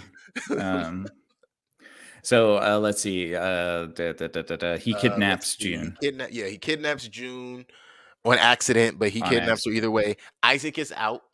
Isaac is out because Amy had called the police and was like, "Yo, it wasn't Isaac, it was Daniel." Like, yo, what are you doing? Even though that was the right thing to do, Isaac didn't deserve to be in jail.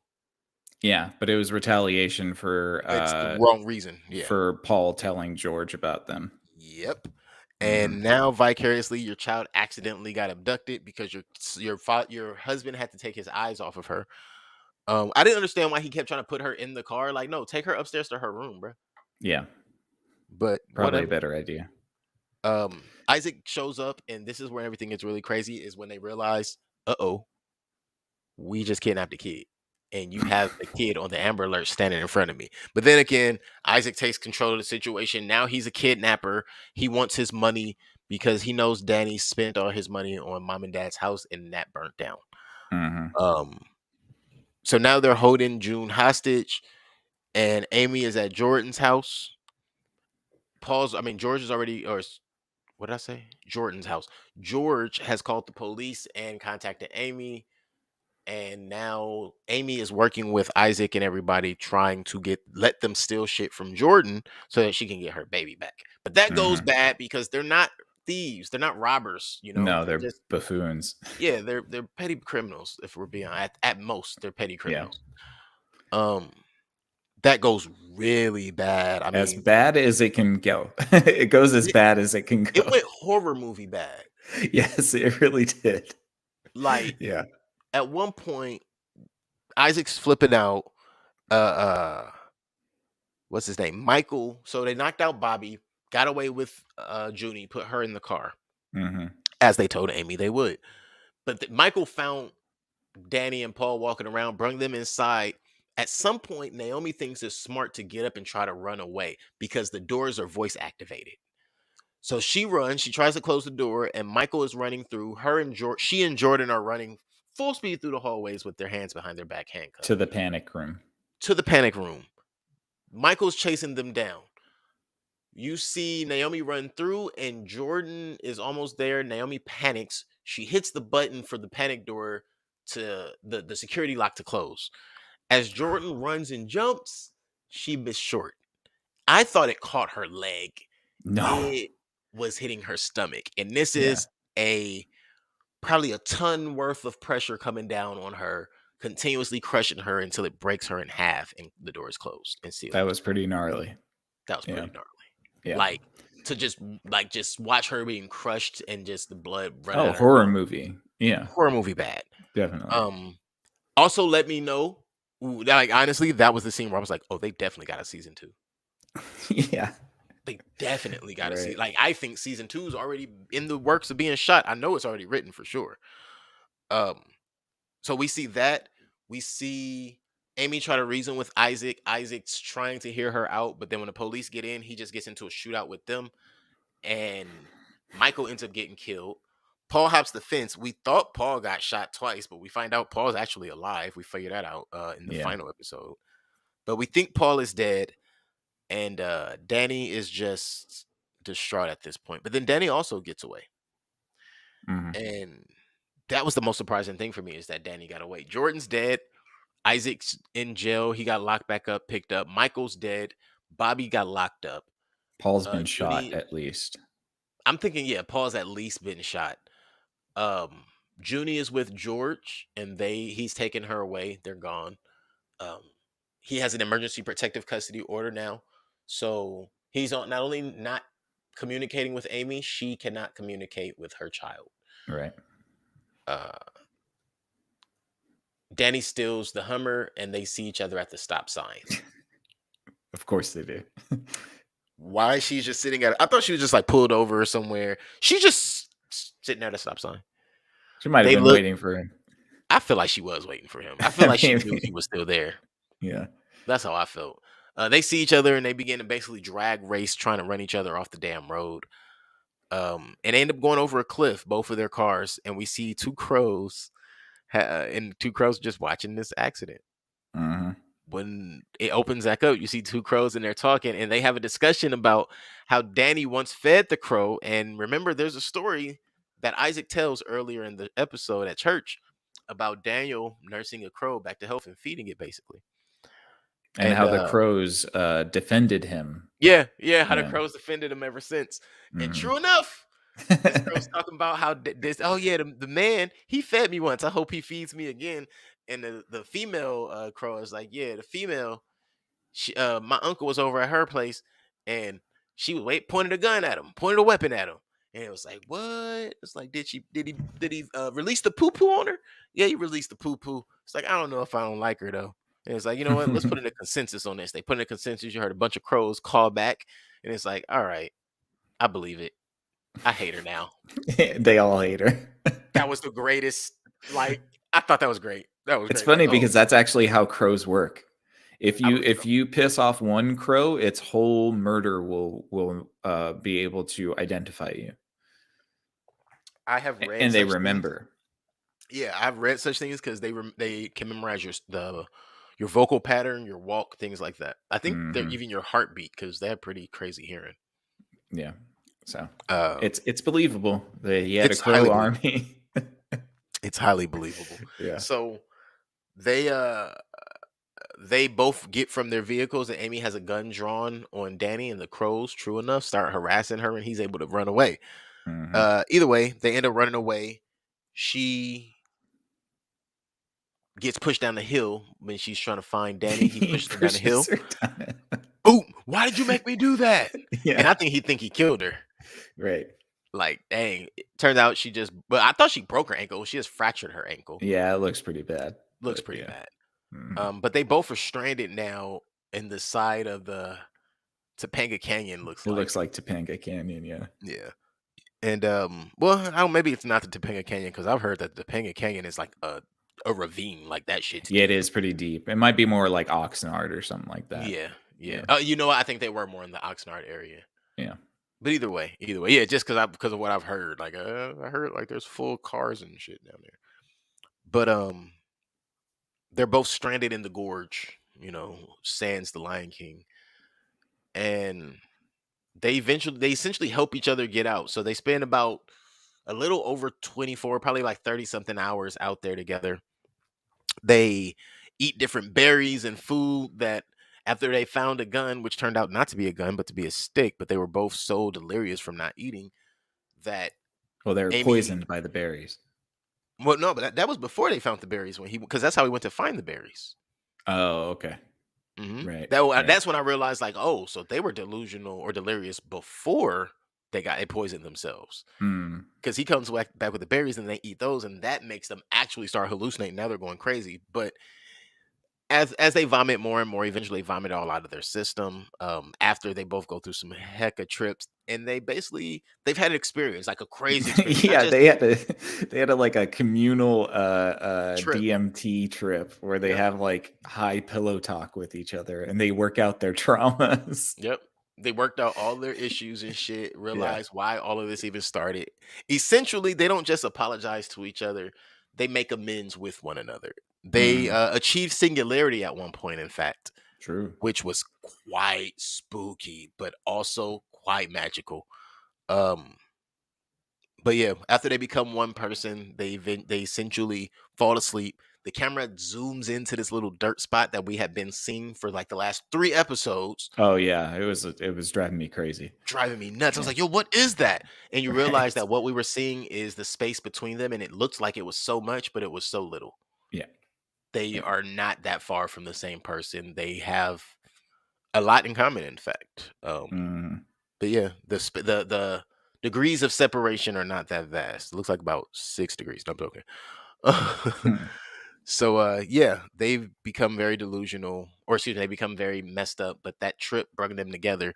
And they come to terms with certain things, like maybe normal, quote unquote, normal people are the delusional, fucked up people of the world. And God is just like us. But they also thought they were dying at one point from the poison, It's but they true. weren't. They just passed out and they woke up I like and that moment where they both wake up and they just start start laughing. busting a laughing. Like they're elated. They are, in fact, that is the real definition of elation. Yes, yes. You know, Oh my god, I uh, didn't die. I Yeah. didn't die. I'm Yeah. alive. Yeah. And so they go back towards civilization. They're almost made it back now. It really was about a 2-day hike to get out of there.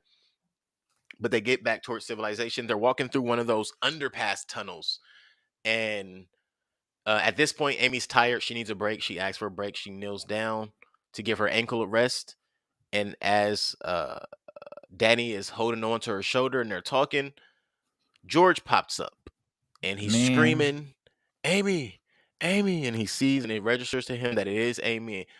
Get away from her! And he produces a weapon. It's Danny, hmm motherfucker. That hurt. I know that was a bummer. I honestly, I was like, oh God, that's where we're gonna leave this. Like, Man.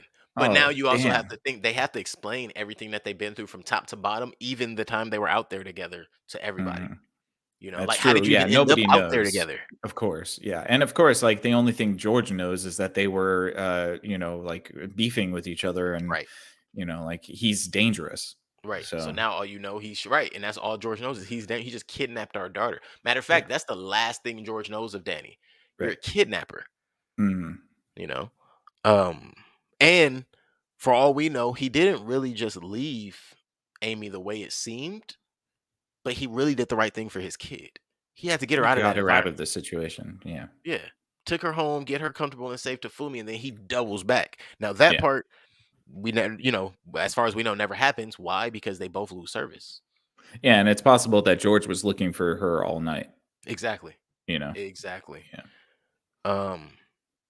So yeah, what we do see though is Danny didn't die. He's in the hospital on a respirator. He's He's taking a messed shot. up though. He's messed up bad. He's been put down essentially. Yeah. But then we also see Amy is there sitting at his bedside. Now we also saw in the text messages that Paul has blocked his brother.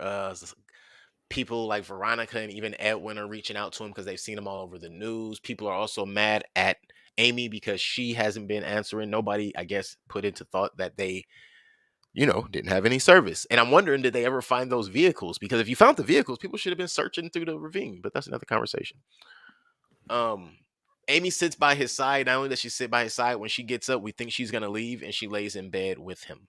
Mhm. And as they're panning out for the shot, we see him wrap his right arm around her, and we go to the credits. I thought that was the best way to end season one because Yeah. it ended exactly where you thought it would, and you don't need anything beyond that quite Yeah. yet.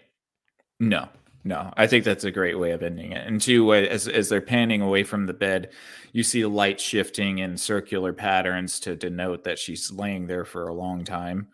Mhm. So it could have been many days where she was laying next to him before he Yeah, actually moved.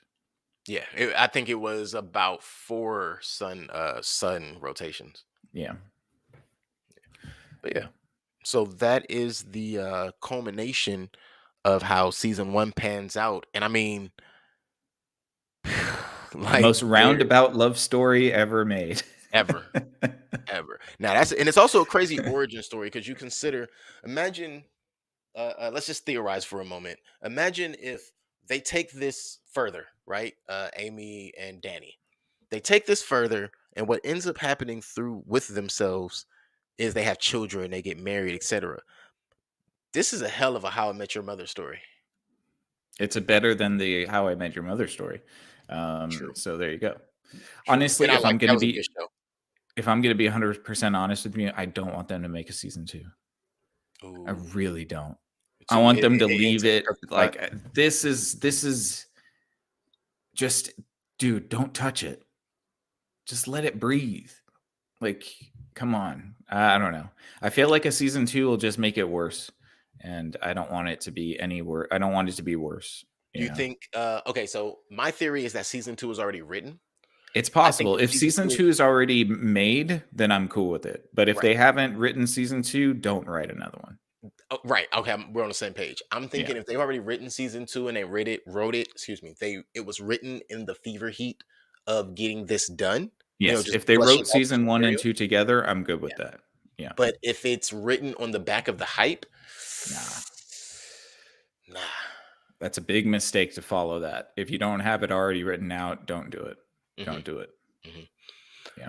Oh, but yeah, overall, let's see. What are some other takeaways? Some things that we glossed over. We pretty hit all of the big stuff, the The gory big parts, stuff. the There's undertones. small. Yeah, there's Yeah, small funny moments. There's a lot of funny moments in this as well. So yeah, a lot of good it's laughs. it's not just like hard drama. It's very funny as well too. So yeah. Yeah. I think this might be one of the few things I've seen in a long time that very accurately fit the comedy drama genre.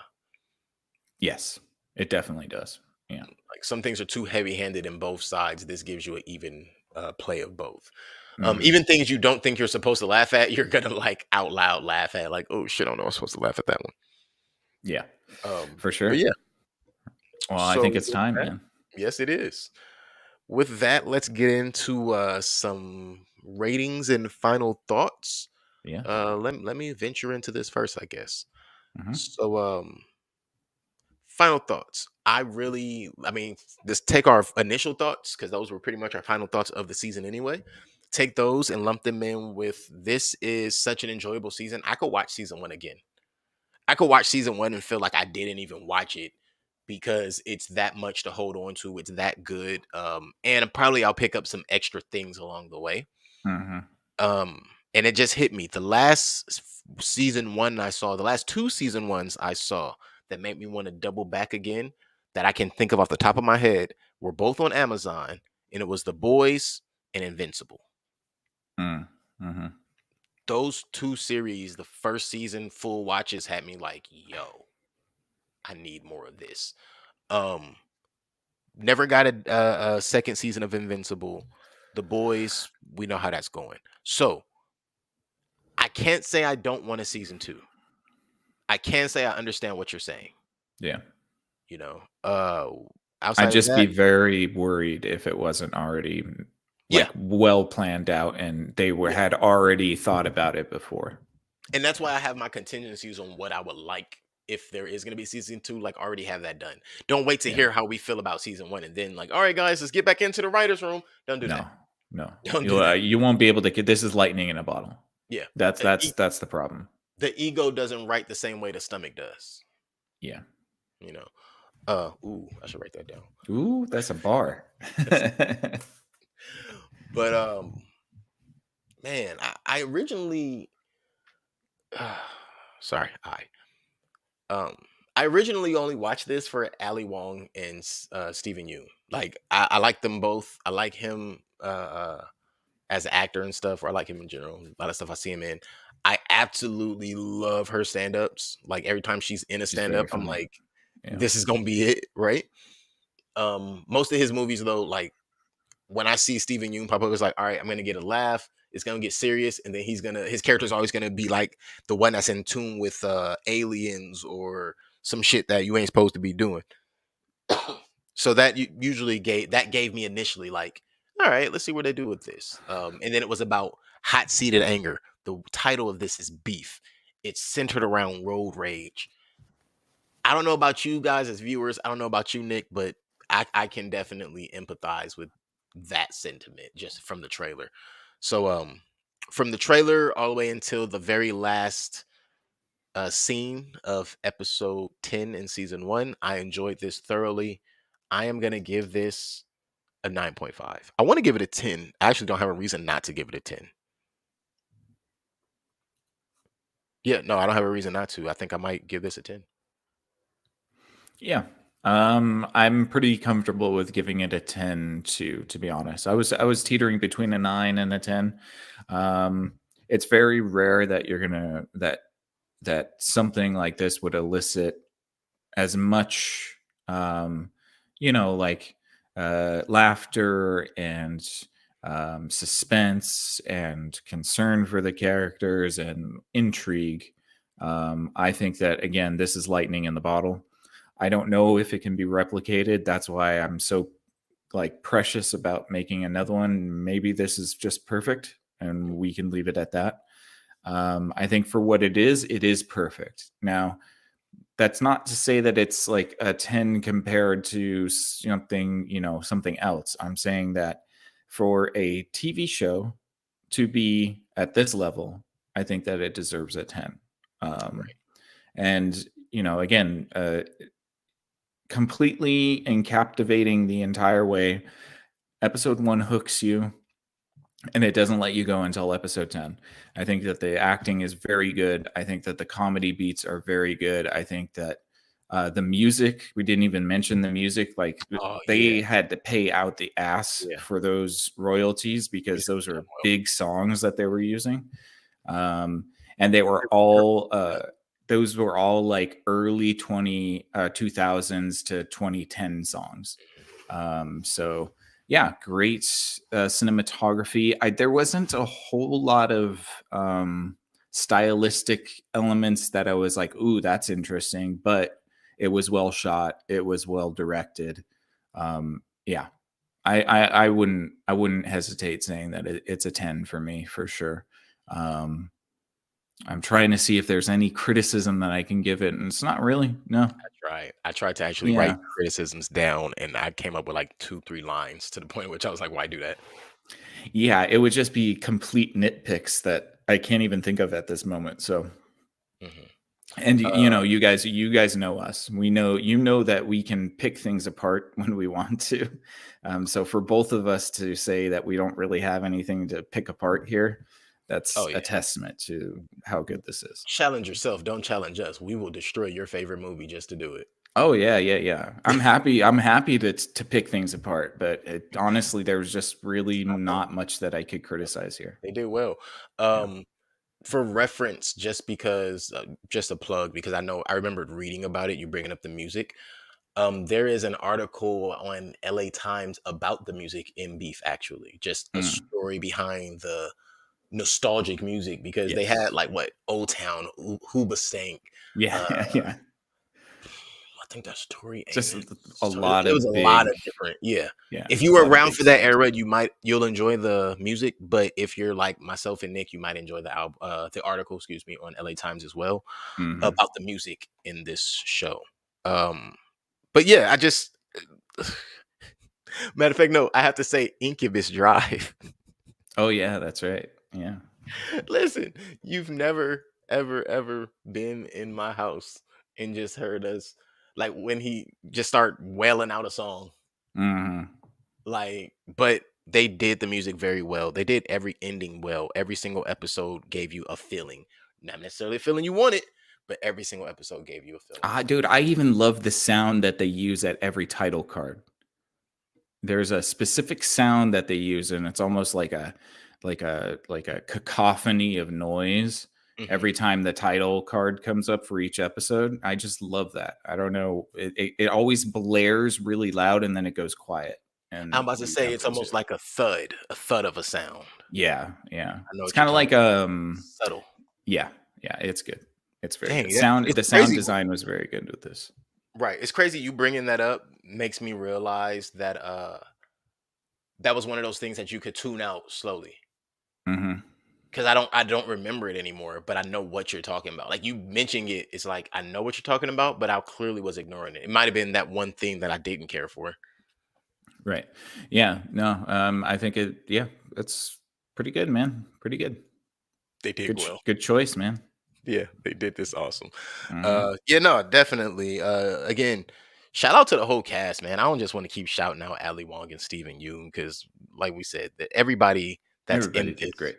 Yeah. did well, did amazing. If matter of fact, I'd say that the guy who played Paul, right, was it Young Mazino? Mhm. I'm curious, like, okay, what else? What have I seen him in before? What else is he gonna be in? The guy who played Edwin, the guy who played George. Every single character made me like, okay. Naomi's character, I've seen her in other things, and I was like, you know what? I don't think I've ever paid as much attention to her, but she kind of always has that like, oh, I'm the important friend, or I'm Mhm. the ignored friend. You know what I mean? And Yeah. again, like I said, a lot of people end up with those staple kind of roles. Even Fumi, right? We see her now always playing the grandmother or the mom in something. Yeah. So yeah, everybody really, in my opinion, got placed in the perfect role for them. Good deal, Even man. little Jimmy. Yeah. But All yeah, right. so overall, this was a great watch. Created by Lee Sung Jin. I don't think I said that at the top. It's created by Lee Sung Jin. The cinematography was done by Larkin Saple. By all means, if you guys have not, or by now, if you've sat here with us all this time, I'm sure you have. But Hopefully. go and check out Beef. Go and tell your friends about Beef. Tell everybody about this review. And we are less than a month into the drop, so there's going to be plenty of time for people to catch up. Mm-hmm. Mm-hmm. And we appreciate you guys for the screen time continuum. Let's get into what our week looks like and the things we want you guys to tap into, because we really appreciate you guys tuning in with us, coming around, checking us out, jumping in the comments, sharing with your friends, watching, liking, subscribing. All of those things are deeply appreciated here on the screen time continuum. However, we have an entire week of shows for you. It's not just here on the Screen Time Continuum. By all means, take some time. Maybe you're just listening at the moment, but if you were watching us on any video platforms, you can go ahead and take a look at your screen. We have a card up for you that's going to tell you about our Tuesday shows, our Wednesday, Sunday shows, our Tuesday and Thursday shows, our Friday and our Saturday shows. All of those shows are listed right there for you. You'll catch us on YouTube, Facebook, Rumble, Spotify, Twitch, all of your podders, all of your droppers, listening apps. We're just trying to get into all of the things that you guys like, man. Tell us more about what you like, and we'll be sure to give it a look and see if we want to give it a review or just create a whole new show based around it. We appreciate you guys for tuning in for the Screen Time Continuum. My name is Keelan. And I'm Nick. Thanks, guys. What's beef?